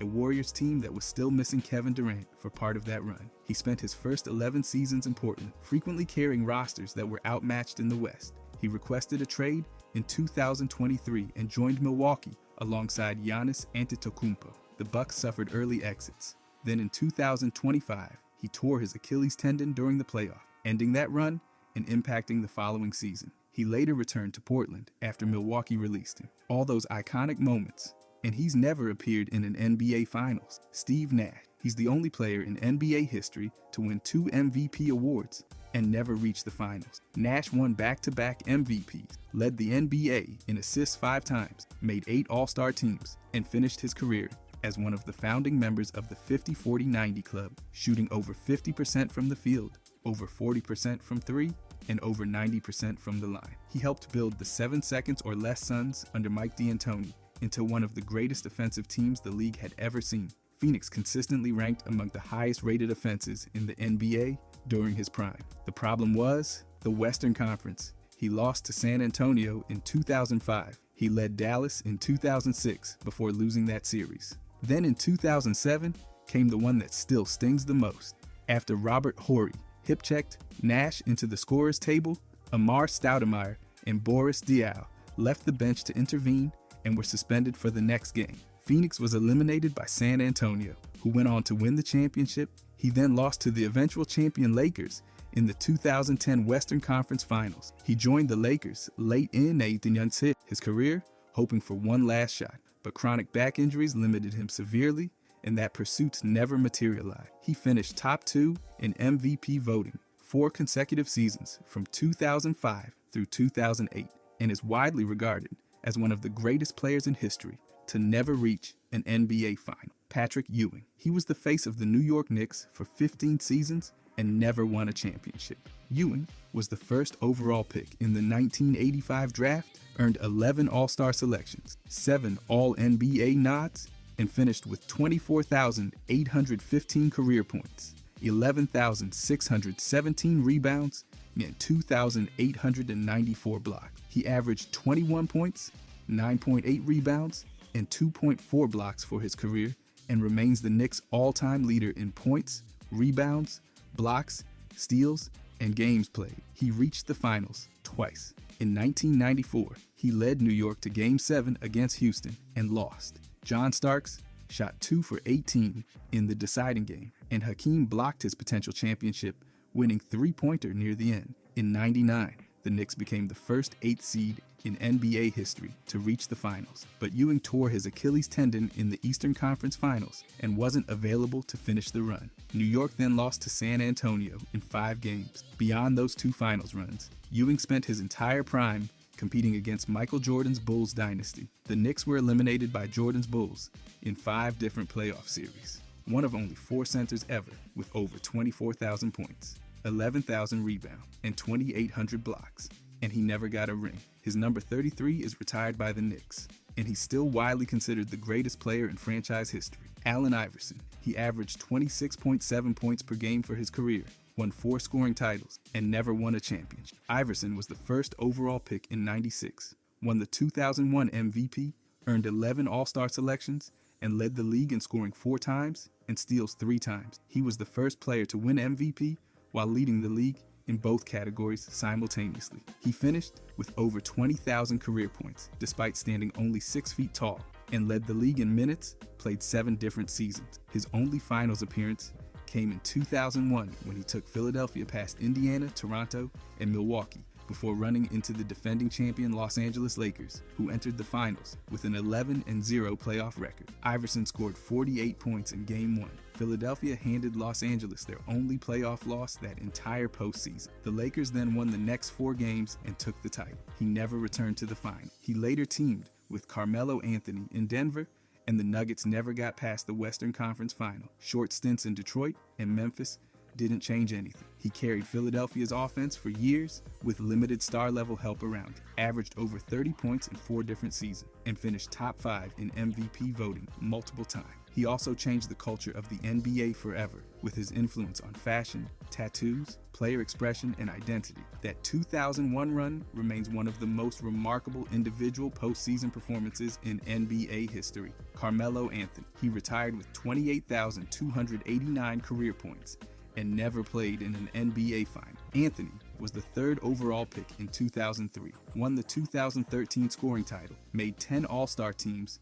earned 6 All-NBA selections, and finished among the top 10 scorers in league history. He also won 3 Olympic gold medals and became the United States men's basketball program's all-time leader in points, rebound, and games played at the time of his retirement from international play. He led Denver to the playoffs every season from 2004 through 2010 and reached the Western Conference Finals once in 2009, where the Nuggets lost to Kobe Bryant's eventual champion Lakers in 6 games. He then requested a trade to New York, and the Knicks gave up significant depth to get him. His best Knicks team won 54 games in 2013. The franchise's first solid playoff run in over a decade, before losing to Indiana in the second round. He never reached another conference finals after leaving Denver. He joined Oklahoma City with Russell Westbrook and Paul George and lost in the first round.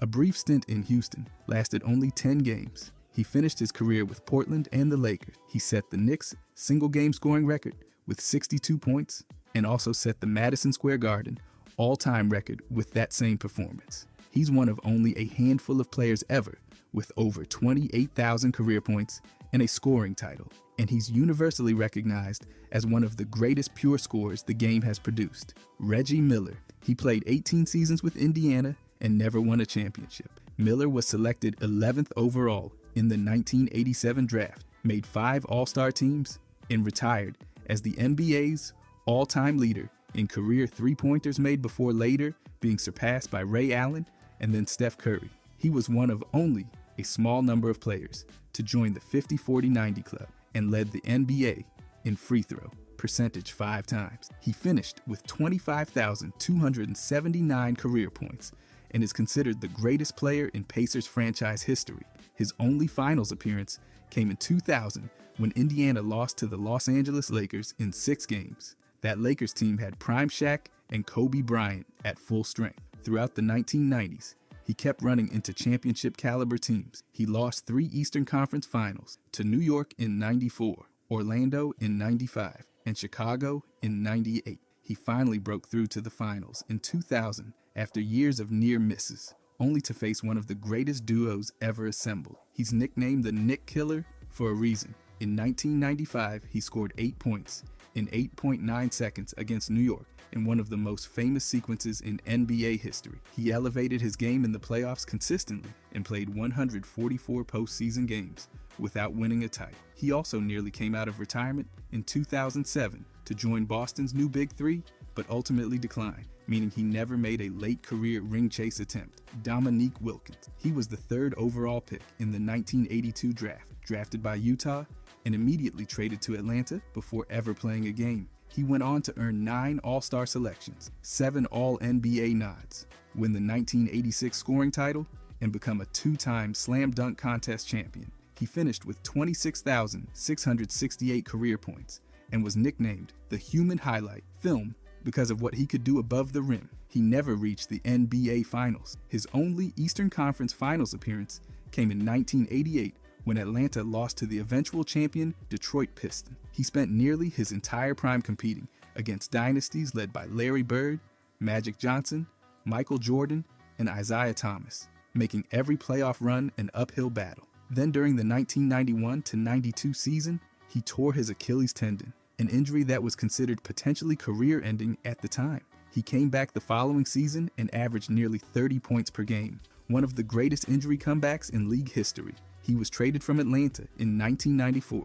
before the franchise transitioned into a new era and later joined Boston and San Antonio late in his career without any real championship opportunity. His legendary 1988 playoff duel with Larry Bird where both players repeatedly traded massive scoring games, remains one of the most iconic individual matchups in playoff history. He's 17th on the NBA's all-time scoring list and one of the greatest players to never appear in the final, Jimmy Butler. He was the 30th overall pick in 2011 and has built one of the most extraordinary playoff resumes in NBA history without winning a championship. Butler made 6 All-Star teams, earned multiple All-Defensive Team selections, and became known as one of the best two-way wings of his generation, specifically because of how dramatically he elevates his performance in the postseason. He reached the finals twice with Miami. In 2020, he recorded a 40-point triple-double in the finals and a 35-point triple-double in the same series, becoming one of only a handful of players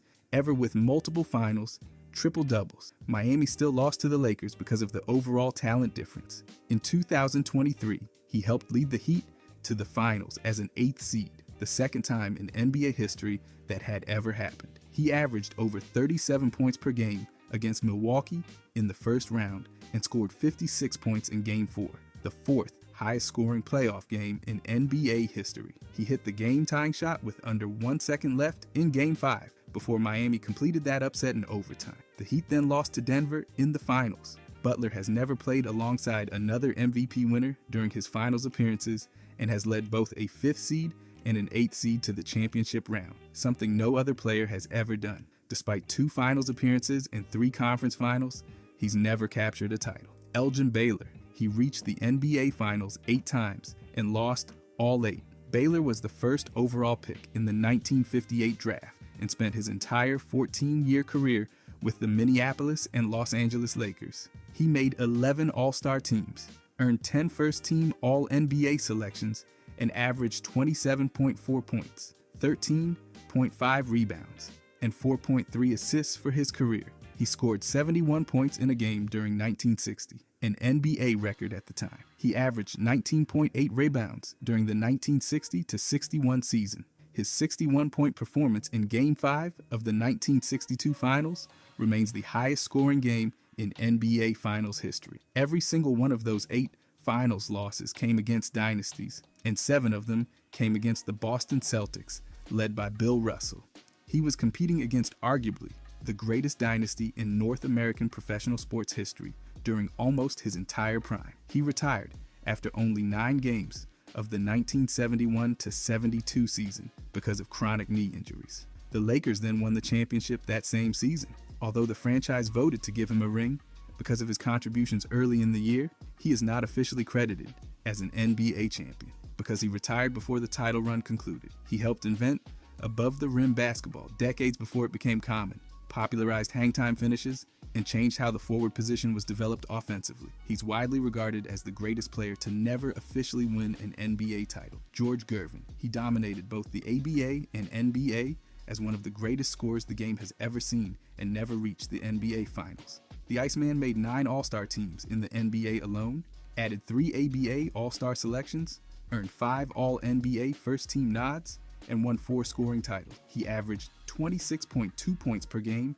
in the NBA and retired as the highest scoring player in Spurs history at the time. He also retired with the most blocked shots by any guard in NBA history. His closest championship moment came during the 1978-79 season when San Antonio lost Game 7 of the Eastern Conference Finals to the eventual champion Washington Bullets. Gervin later called that loss the biggest regret of his career. He also reached the Western Conference Finals in 1982 and 1983 and lost both series to the Showtime Lakers, led by Magic Johnson and Kareem.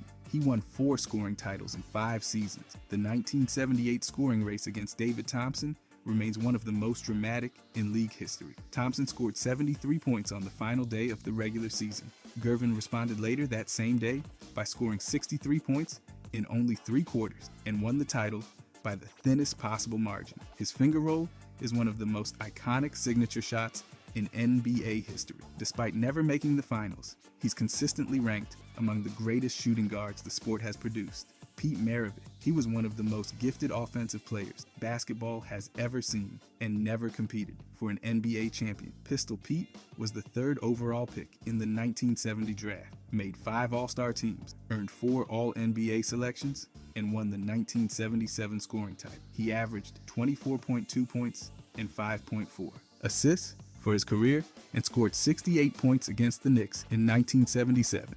He holds the NCAA Division I career scoring record with 3,667 points, despite playing only 3 varsity seasons and without the three-point line.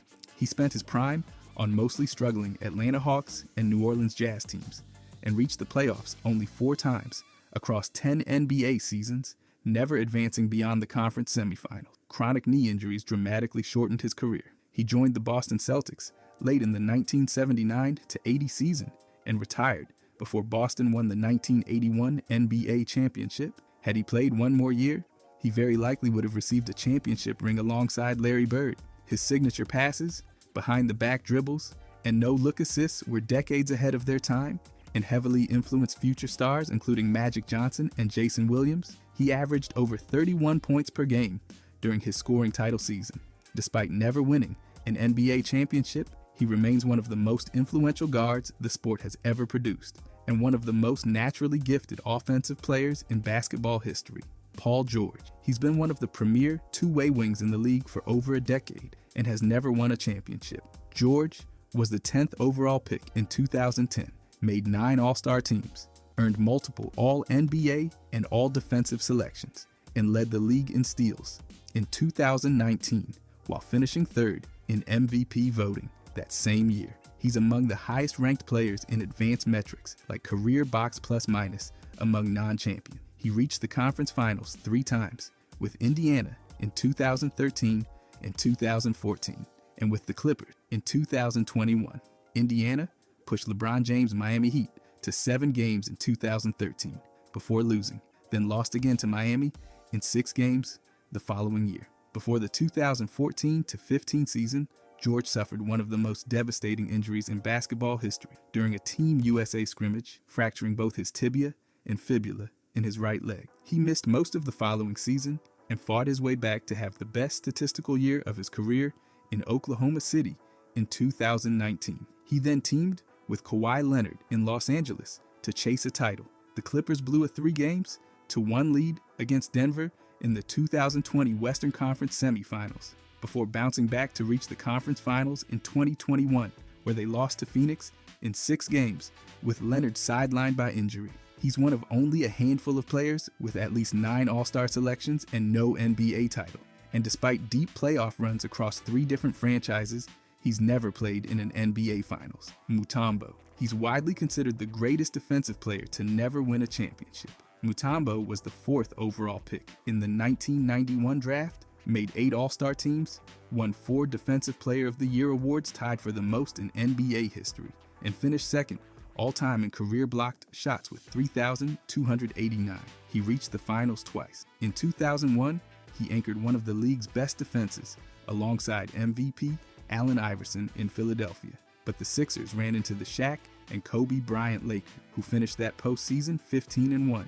In 2003, injuries limited him to only 24 regular season games with the Nets, and he wasn't at full strength when New Jersey lost to San Antonio. One of the most famous moments of his career came in 1994 when he led the Denver Nuggets in their historic first round upset over the 63-win Seattle Supersonics, becoming the first 8th seed to eliminate a number 1 seed in NBA history. His 31 blocks in that 5-game series remain an NBA record. His finger wag after blocked shots became one of the most iconic celebrations the sport has ever seen.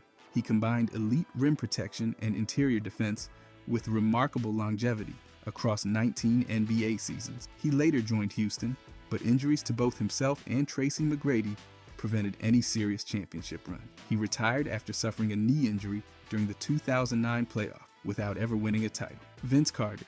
He played 22 NBA seasons, the most in league history, and never won a championship. Carter was the 5th overall pick in the 1998 draft, won Rookie of the Year, earned 8 All-Star selections, and won the 2000 Slam Dunk Contest with what is still widely regarded as the greatest performance in the event's history. He finished with 22,223 career points and became the only player in NBA history to appear in games across 4 different decades, playing in the 1990s, 2000s, 2010s, and 2020. He never reached the final. His closest moment came in 2001 when he missed the potential game-winning shot in Game 7 of the Eastern Conference semifinals against Philadelphia. He also reached the 2003 Eastern Conference Finals with New Jersey, but lost to Detroit in 7 games. He spent much of his prime on teams that weren't championship favorites and later played for Orlando, Phoenix, Dallas, Memphis, Sacramento, and Atlanta without joining a dominant super team. Late in his career, he was with Dallas in 2011, but was traded before the Mavericks won the championship that year. He helped revolutionize basketball in Canada and is widely credited with growing the Raptors into one of the NBA's premier international franchise. He's one of a very small group with over 22,000 career points and over 2,000 made three-pointer. He played more NBA seasons than any player in the league history without ever winning a title. Tracy McGrady. He was one of the most dominant scorers of the 2000s and never advanced beyond the first round during his prime. McGrady was the 9th overall pick in the 1997 draft, made 7 All-Star teams, earned 7 All-NBA selections, won 2 scoring titles, and finished with over 18,000 career points. He averaged 32-plus points per game during his first scoring title season and scored a career-high 62 points in a single game. He's famous for scoring 13 points in 35 seconds against the Spurs, one of the greatest clutch performances in NBA history. Despite all of that, Orlando blew a 3-1 lead against Detroit in 2003 after McGrady said he was happy to finally be in the second round. Detroit came back to win the series. Grant Hill's recurring injuries prevented Orlando from ever having the superstar duo it had envisioned. He was traded to Houston to play with Yao Ming, but Yao suffered repeated injuries throughout their partnership. McGrady also dealt with chronic back, knee, and shoulder issues throughout his career. Houston repeatedly lost heartbreaking first-round series. He underwent microfracture knee surgery in 2009 and dramatically lost athleticism. Ironically, Houston advanced past the first round for the first time without him after he was injured. He joined San Antonio late in 2013 and reached his only finals, where the Spurs lost Game 6 and Game 7 to Miami after Ray Allen's historic game tying three-pointer. He retired without a ring. Alex English. He quietly became one of the greatest scorers in NBA history while never reaching the final. English was selected in the second round of the 1976 draft, made 8 All-Star teams, earned 3 All-NBA selections, and finished with 25,613 career points. He averaged 21.5 points per game and led the entire NBA in total points scored during the 1980s, meaning he scored more points than any other player across that entire decade. He's one of a handful of players ever to score at least 2,000 points in 8 consecutive seasons and also averaged at least 25 points in 8 straight years. He was the Denver Nuggets' all-time leading scorer when he retired. His only conference finals appearance came in 1985 when Denver lost to the Showtime Lakers in 5 games. He spent his entire prime in the brutally competitive Western Conference, routinely facing Magic Johnson's Lakers, Larry Bird's Celtics, and later the Bad Boy Pistons. Denver was known for one of the fastest paced offenses in league history, but consistently lacked the elite defensive structure needed to win champions. He led the NBA in scoring during the 1983 season and was one of the smoothest mid-range scorers of his era. Despite rarely being part of the all-time great conversation, he finished his career among the highest scorers in NBA history and remains one of the most underrated players to never win a championship. Joel Embiid. He won the 2023 MVP and has never reached the NBA Finals. Embiid was the 3rd overall pick in the 2014 draft, missed his first 2 entire NBA seasons with foot injury, won 2 scoring titles, and became the first center since Moses Malone to win consecutive scoring titles. He averaged over 30 points per game in multiple seasons and is one of the most efficient, high-volume scoring centers in league history. The playoff heartbreak has been a consistent theme throughout his career. He lost on Kawhi Leonard's famous Game 7 buzzer beater in 2019. Philadelphia blew a 26-point lead against Atlanta in the 2021 Eastern Conference semifinals and collapsed. He then lost another Game 7 to Boston in 2023, despite holding home court advantage. The Sixers have never reached the Eastern Conference Finals during his career. he teamed with James Harden, and the partnership failed to produce a finals appearance. He later teamed with Paul George, and injuries continued to derail everything. He won the MVP despite competing in an era featuring Nikola Jokic and Giannis Antetokounmpo, which puts into perspective just how dominant his individual production has been. He's among the fastest players ever to reach 10,000 career points and consistently ranks among league leaders in player efficiency, rating, and true shooting percentage. As of 2026, he remains one of the most accomplished active players without a championship, and his postseason record is one of the most discussed questions surrounding his legacy.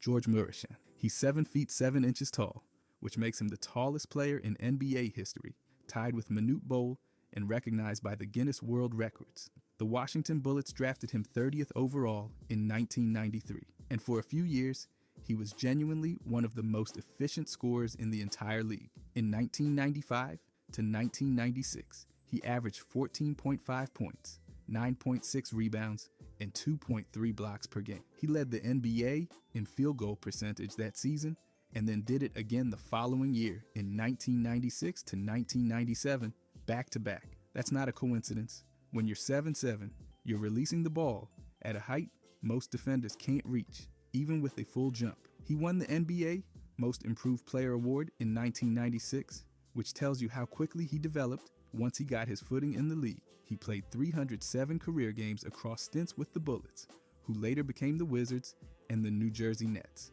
His career was shortened by injuries and the natural limitations that come with extreme size, but the production he put up while healthy was real.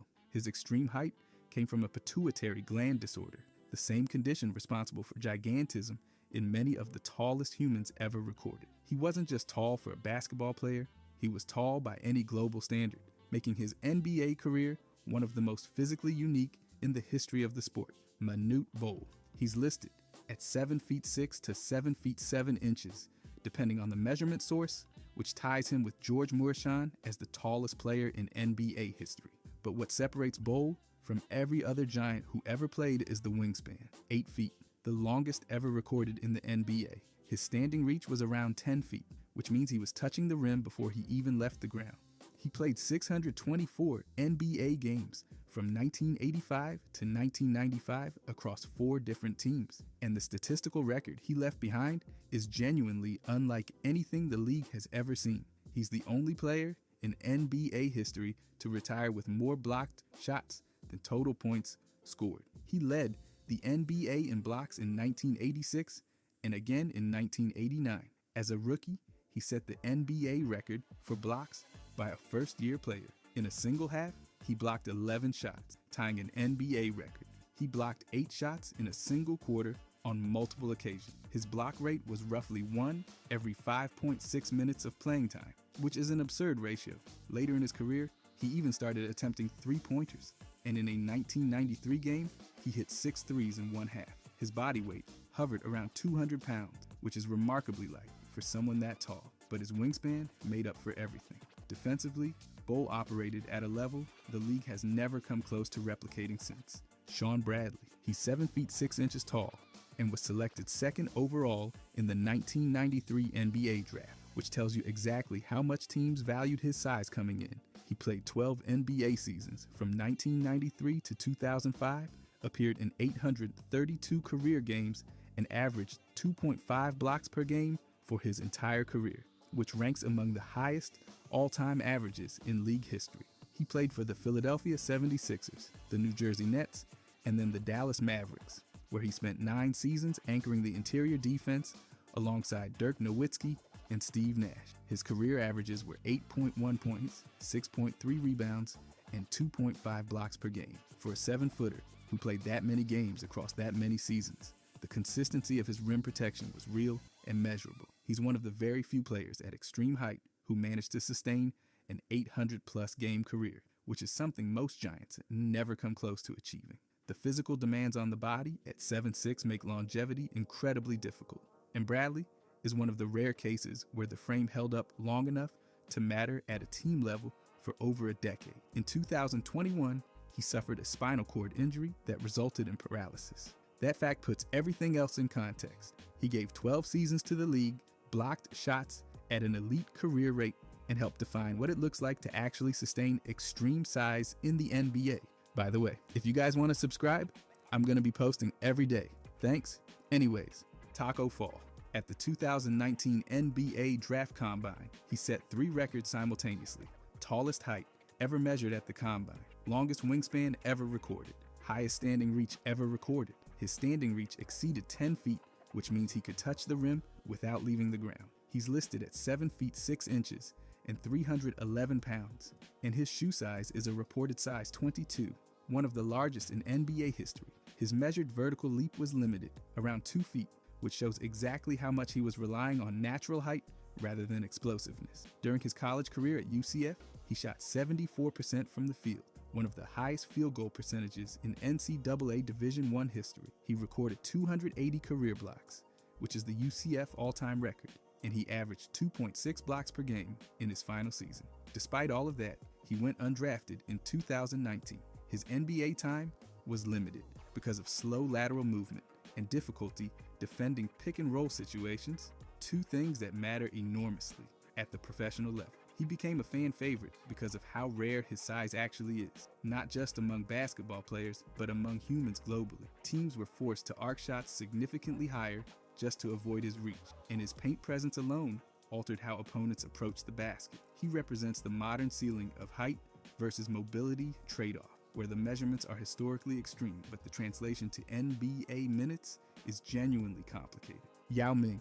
He's 7 feet 6 inches tall and weighed around 310 pounds during his playing days, and both of his parents were professional basketball players in China, which gives his height a rare genetic explanation. He played 9 NBA seasons, made 8 All-Star appearances, earned 5 All-NBA selections, and averaged 19 points, 9 rebounds, and nearly 2 blocks per game for his career. Those numbers are elite by any standard, not just for a player his size. What made Yao different from most giants is that his skill level matched his size. He had advanced footwork in the post, a compact shooting motion despite his height, reliable mid-range touch, and the ability to draw double teams consistently, which opened up spacing for teammates even without the ball in his hands. Shaquille O'Neal, one of the most dominant centers in the league history, had to adjust his entire defensive approach when matched up against Yao.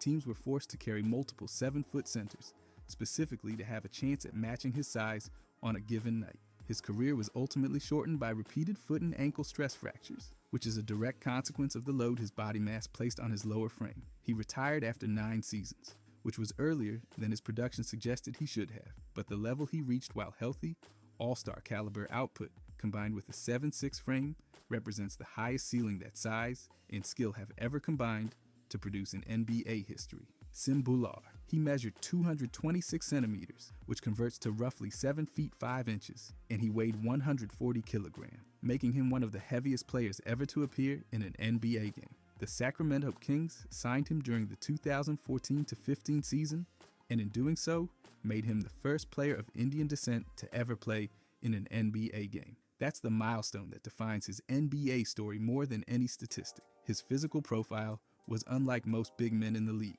His frame combined extreme height with extreme body mass, which created serious challenges around conditioning, speed in transition, and defensive mobility. He was used primarily as a low-post interior presence in limited minutes, and his time in the NBA was spent largely in the G League rather than on active rosters. After his NBA stint ended, he played professionally in Taiwan and took home league awards there, which shows that his size translated far better in leagues where the pace and switching demands were lower. He also played in Asian professional leagues throughout his career. His NBA career is short in terms of minutes and games, but the significance of what he represented nationally and regionally in terms of basketball representation made his appearance meaningful beyond the box score.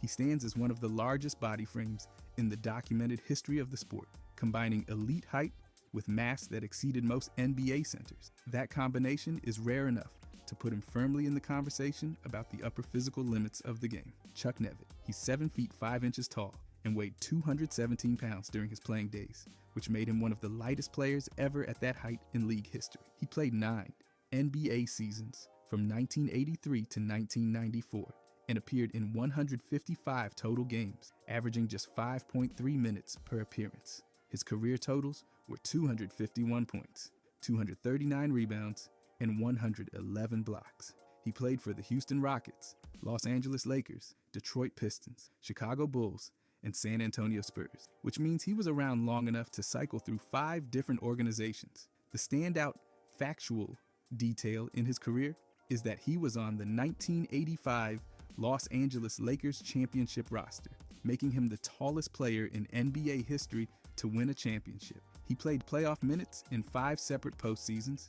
He played alongside Magic Johnson with the Lakers and alongside Michael Jordan with the Bulls. His usage was almost entirely situational, brought in specifically for moments where teams wanted to counter extreme size on the other end. He was nicknamed the Human Victory Cigar, which reflects exactly how his teammates and coaches viewed his role. He played 1 game with the San Antonio Spurs and scored 3 free throw points in under 1 minute. His career shows what happens at the extreme edge of height when mobility becomes the limiting factor. He stayed in the league for 9 seasons, not because of production, but because 7'5" is simply too rare to cut. Size was his entire NBA identity from start to finish. Pavel Podkolzin. He's 7 feet 5 inches tall and weighed 305 pounds, which makes him one of the heaviest players ever recorded at that height in NBA history. The Utah Jazz selected him 21st overall in the 2004 NBA draft and then immediately traded him to the Dallas Mavericks. He played 2 seasons in the NBA from 2004 to 2006, with significant time spent in the NBA Development League with the Fort Worth Flyers. Before entering the draft, he played professionally in Russian leagues and in the Italian league with Metis Varese from 2002 to 2004. After his NBA time ended, he returned to professional basketball in Russia and played there through 2019 across multiple teams. That career path shows a player whose NBA translation was limited, but whose professional career internationally lasted well over a decade. The reason his NBA time was brief follows a consistent pattern seen across players at extreme size. Conditioning challenges, physical development limitations, and the speed requirements of the NBA made sustaining rotation minutes difficult at 305 pounds and 7'5". He was drafted in the first round entirely on physical upside, which is a recurring theme at this height. The rare combination of extreme height with over 300 pounds of body mass created a frame that was simply difficult to develop quickly enough for the league's pace.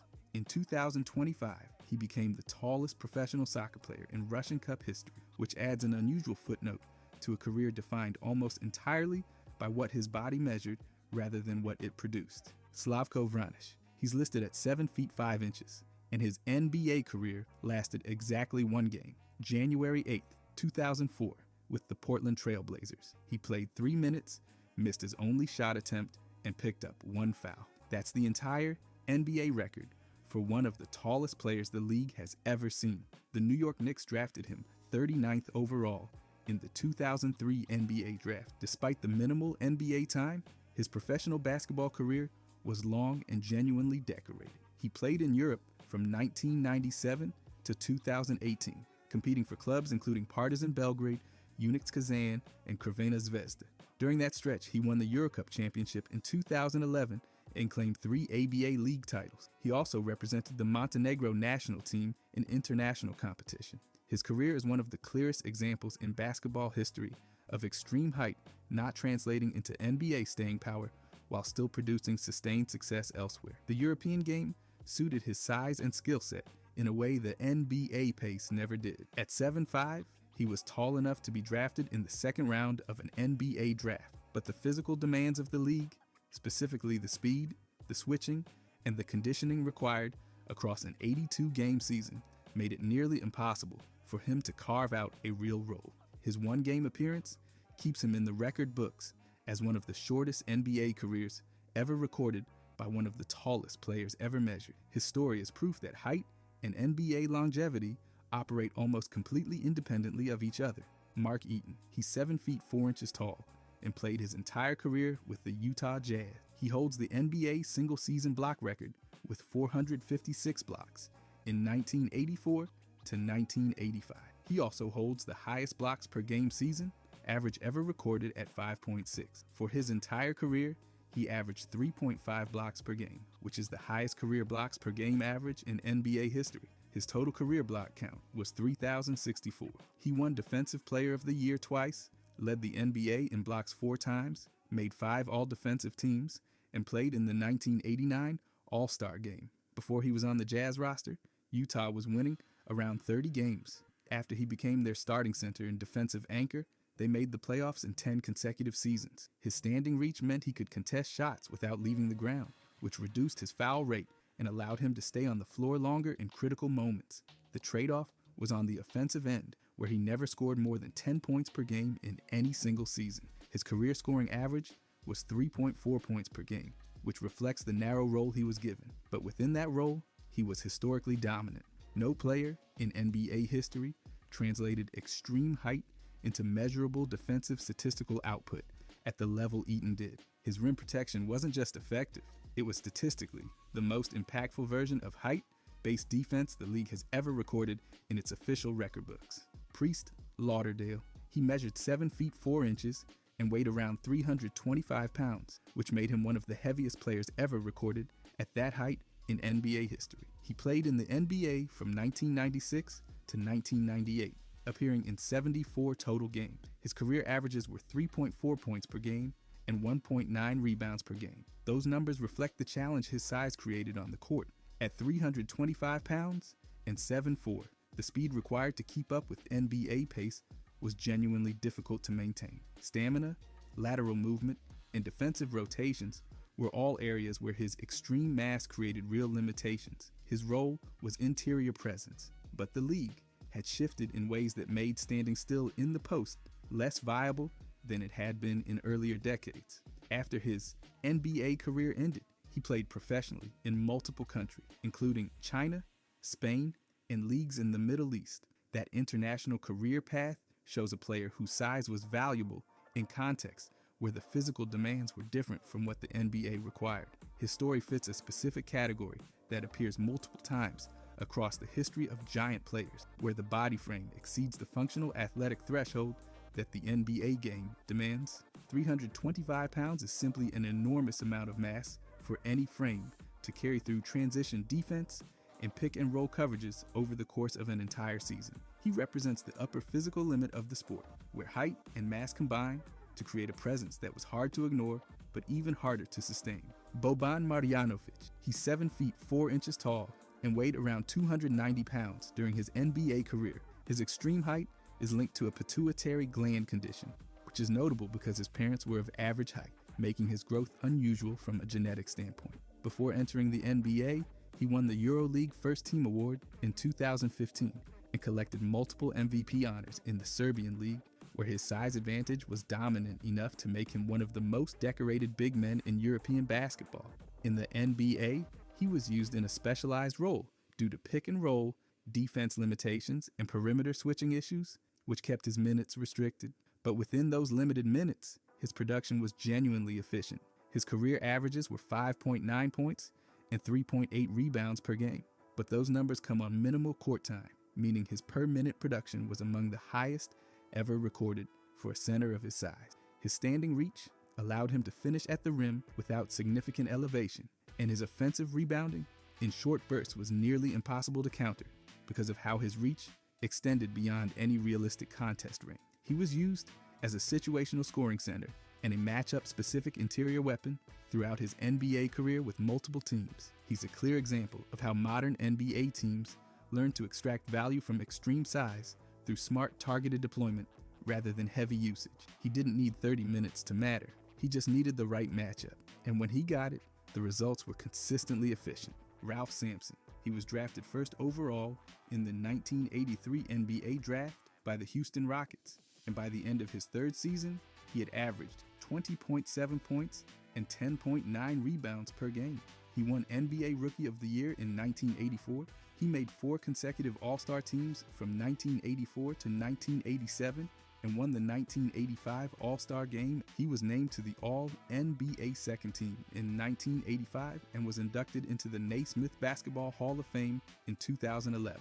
At 7 feet 4 inches, he played both center and power forward, and he had ball handling ability, face-up scoring, and passing skills that were essentially unheard of for a player his size in that era. He paired with Hakeem Olajuwon to form the Twin Towers lineup in Houston, and that combination led the Rockets to the 1986 NBA NCAA Finals. Before entering the NBA, he won the National College Player of the Year award 3 consecutive times from 1981 to 1983, making him one of the most decorated college players at that size in history. His career was cut short by multiple knee surgeries, and his production dropped sharply after his first 3 seasons. He played 9 total NBA seasons, which was far less than his early dominance suggested was coming. His career is one of the clearest examples of what the combination of elite size and guard-level skill looks like before injuries change everything. He was the prototype for what people now call a unicorn big man, Rick Smits. He was drafted 2nd overall in the 1988 NBA draft and played his entire 12-season career with the Indiana Pacers. He appeared in 867 games, started 792 of them, and averaged 26.6 minutes per game across his career. His career totals were 12,871 points, 5,277 rebounds, and 1,111 blocks. His averages were 14.8 points, 6.1 rebounds, and 1.3 blocks per game. He made the NBA All-Star Team in 1998. He won the All-Rookie First Team Award in 1989 and reached the 2000 NBA Finals with the Pacers. At 7 feet 4 inches and 265 pounds, he was a traditional interior center who provided consistent production across more than a decade as a starter. He played alongside Reggie Miller and Mark Jackson on the Pacers teams of the 1990s, which were one of the most competitive Eastern Conference franchises of that era. His longevity is the defining characteristic of his career. Most players at extreme height struggle to last more than a few seasons in the NBA because of the physical wear, but Smits maintained his role as a starting center for over a decade without major durability issues derailing his career. He's one of a very small group of players who were 7'4" or taller and still managed 800-plus games, consistent all-star level production, and a finals appearance. His career defines what durable, traditional giant center basketball looked like across the entire decade of the 90s. Wemby. He was drafted 1st overall in the 2023 NBA Draft by the San Antonio Spurs. He won NBA Rookie of the Year unanimously and also won the NBA Defensive Player of the Year award in his 3rd season. He was named to the All-Defensive First Team and led the NBA in blocks multiple times in the early part of his career. He became the first player in NBA history to record 250-plus blocks and 100-plus three-pointers in the same season. He also recorded a 5x5 game, which means 5 or more in 5 statistical categories simultaneously, as the youngest player in league history to accomplish that. He's listed at 7 feet tall, with an estimated wingspan of around 8 feet. His mobility is genuinely uncommon for a player above 7 feet, and he's deployed in both interior and perimeter roles, making him functionally positionless in how his teams use him. He can protect the rim and then step out to guard. On the perimeter, he can finish at the basket and then create off the dribble from the three-point line. And he can block shots on one end and shoot from 25 feet on the other. He was identified as a potential top pick as young as age 16. He was considered the most anticipated draft prospect since LeBron James entered the league. The combination of his height, wingspan, mobility, perimeter shooting, and shot creation off the dribble is historically unusual for any player at any size, let alone one over 7 feet tall. He represents the current evolution of what the giant archetype can become. Bol. He's 7 feet 3 inches tall and weighs approximately 220 pounds, which makes him notably lighter than most centers at that height. His father is Manute Bol, who measured 7 feet 7 inches, making the Bol family one of the only multi-generational extreme height lineages in NBA history. During his freshman season at Oregon, Bol averaged 21 points, 9.6 rebounds, and 2.7 blocks per game before a foot injury ended the year early. He was drafted 44th overall in the 2019 NBA Draft. What separates him from most players at his size is his skill profile. He has guard-level ball handling, perimeter shooting range, and enough fluidity in transition to play as a hybrid between center and power forward. His shot release point is almost impossible to block because of his height combined with his length, and his ability to stretch the floor while also protecting the rim makes him a unique matchup problem. His durability has been a concern throughout his career, starting with the college foot injury, and his lighter frame creates challenges when defending stronger interior players who can physically overpower him. His standing reach at 7'3" would estimate near 9 feet 7 to 10 feet, meaning his contest radius extends to areas most players can never threaten. He's used situationally because of the defense positioning inconsistencies that come with his build, but offensively, he can do things from 7-3 that no traditional center has ever been able to do. His career is still developing, but his physical and skill profile is genuinely one of a kind. Randy Brewer. He's 7 feet 3 inches tall and weighed approximately 230 pounds during his playing days. He was drafted 18th overall in 1983, and he played in the NBA from 1983 to 1994, giving him over a decade of professional time in the league. His career totals were 4,599 points, 2,986 rebounds, and 750 blocks. His career averages were 6.8 points, 4.4 rebounds, and 1.1 blocks per game. Before entering the draft, he was a two-time first-team All-Big Ten selection at the University of Minnesota in 1982 and 1983. He played as a traditional interior center throughout his NBA career, using his height advantage primarily for rebounding reach and interior shot contesting. His offensive game was limited to close-range scoring, and his lateral quickness prevented him from being a versatile defensive presence against quicker forwards. What stands out most in his career is that he sustained a rotation role across multiple teams for over 10 years, which is genuinely rare at 7'3".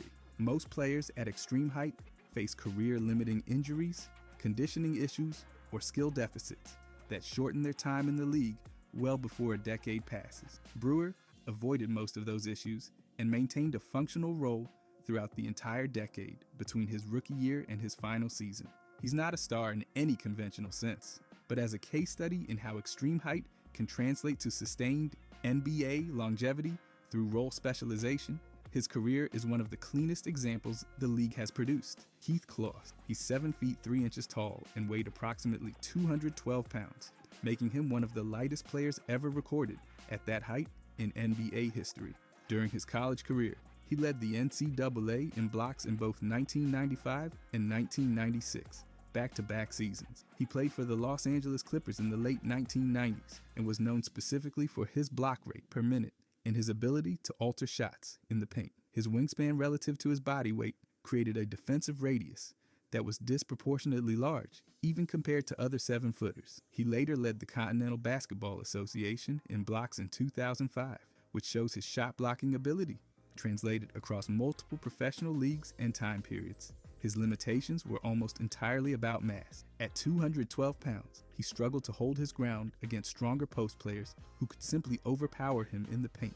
The physical contact required to survive as a center in the NBA was difficult to sustain at his frame. His NBA career was shortened by injuries and off-court issues, and he continued playing in minor leagues and internationally after his NBA time ended. He represents a specific archetype within the giant category where the length produces elite defensive disruption, but the body frame can't support the full responsibilities of playing center minutes against NBA-level opposition. His block totals at the college and minor league levels were historically high, and the instincts and reactions were clearly there. The body composition was the one variable that consistently limited how far that talent translated. Zach Edey. He's 7 feet 3 inches tall, weighs 305 pounds, and has a reported wingspan near 7 feet 11 inches. He was drafted 9th overall in the 2024 NBA draft and plays for the Memphis Grizzlies. As a rookie, he averaged approximately 13.6 points, 11.1 rebounds, and 1.9 blocks per game.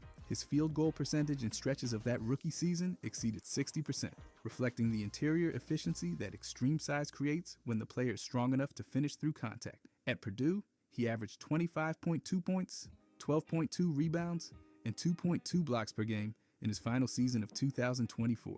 He's the only player in NC Double, a history, to average 25-plus points, 12-plus rebounds, 2-plus blocks, and 2-plus assists in a single season simultaneously. He won back-to-back National Player of the Year awards in 2023 and 2024. His 305-pound frame at 7'3" makes him one of the rare players in modern NBA history who combines extreme height with extreme mass, a combination that's historically difficult to manage from a conditioning standpoint, but that creates enormous interior advantages when it's working. His game is built around low post scoring, offensive rebounding, and rim protection. His 7'11" wingspan means his contest radius extends well beyond what his listed height alone would suggest. He's still in the early stage of his NBA career, but the college production he delivered before entering the league was among the most dominant size-based performances the NCAA has seen in a generation. Ha-Sung Jin, he's 7 feet 3 inches tall and weighs 305 pounds, and when the Portland Trail Blazers selected him 46th overall in the 2004 NBA draft, he became the first and only South Korean player in NBA history. He played for Portland from 2004 to 2006. Though his actual NBA minutes were limited throughout that stretch, he spent time in the NBA Development League and struggled with conditioning, balance, and the mobility demands that come with 305 pounds on a 7'3" frame. His combination of height and mass placed him in the same physical tier as players like Zach Edey and Pavel Podkolzin, but the translation to NBA playing time proved difficult for the same structural reasons those cases demonstrated. After his NBA career ended, he went back to Korea and built one of the most decorated careers in Korean basketball league history. He won 2 championships in the KBL and collected multiple All-Star and Best 5 selections across his domestic career. That post-NBA success tells the fuller story of what kind of player he actually was. The size that didn't translate well to the pace and switching demands of the NBA was perfectly suited to a league where interior dominance matters more and the physical requirements around lateral quickness are different. His historical significance in basketball extends beyond his box score. He opened a door for South Korean players and brought visibility to Korean basketball at an international level that had never existed before him. That combination of physical scale and national representation makes him one of the more meaningful figures in this entire list. Zydrunas Ilgauskas. He's 7 feet 3 inches tall, weighed 260 pounds, and was drafted 20th overall in the 1996 NBA draft. He played 14 NBA seasons from 1997 to 2011 and finished with 10,976 career points, 6,191 rebounds, and 1,327 blocks. His averages were 13 points, 7.3 rebounds, and 1.6 blocks per game. He made 2 NBA All-Star teams and was part of the All-Rookie First Team. The Cleveland Cavaliers retired his number 11 jersey. He spent the majority of his career in Cleveland and was a front court anchor during the early LeBron James era, including the 2007 team that reached the NBA Finals. What makes his career stand out within the giant category is durability. He missed entire seasons early in his career because of serious foot injuries and underwent multiple surgeries. Most players who lose that much time to structural foot problems don't come back to play at a high level. Ilgauskas did, and he did it for over a decade after those setbacks. His skill set was more developed than most centers at his height. He had a reliable mid-range jumper, strong post-scoring mechanics, and consistent rebounding production across all 14 seasons. He's one of a very small group of 7'3" or taller players to score over 10,000 career points. His career represents the most successful version of what long-term Giant center basketball looks like in terms of combining size, production, and the ability to keep playing through the physical demands that extreme height creates. If you enjoyed this, I'm going to be posting a lot here. I would greatly appreciate it if you could subscribe. Thanks for watching.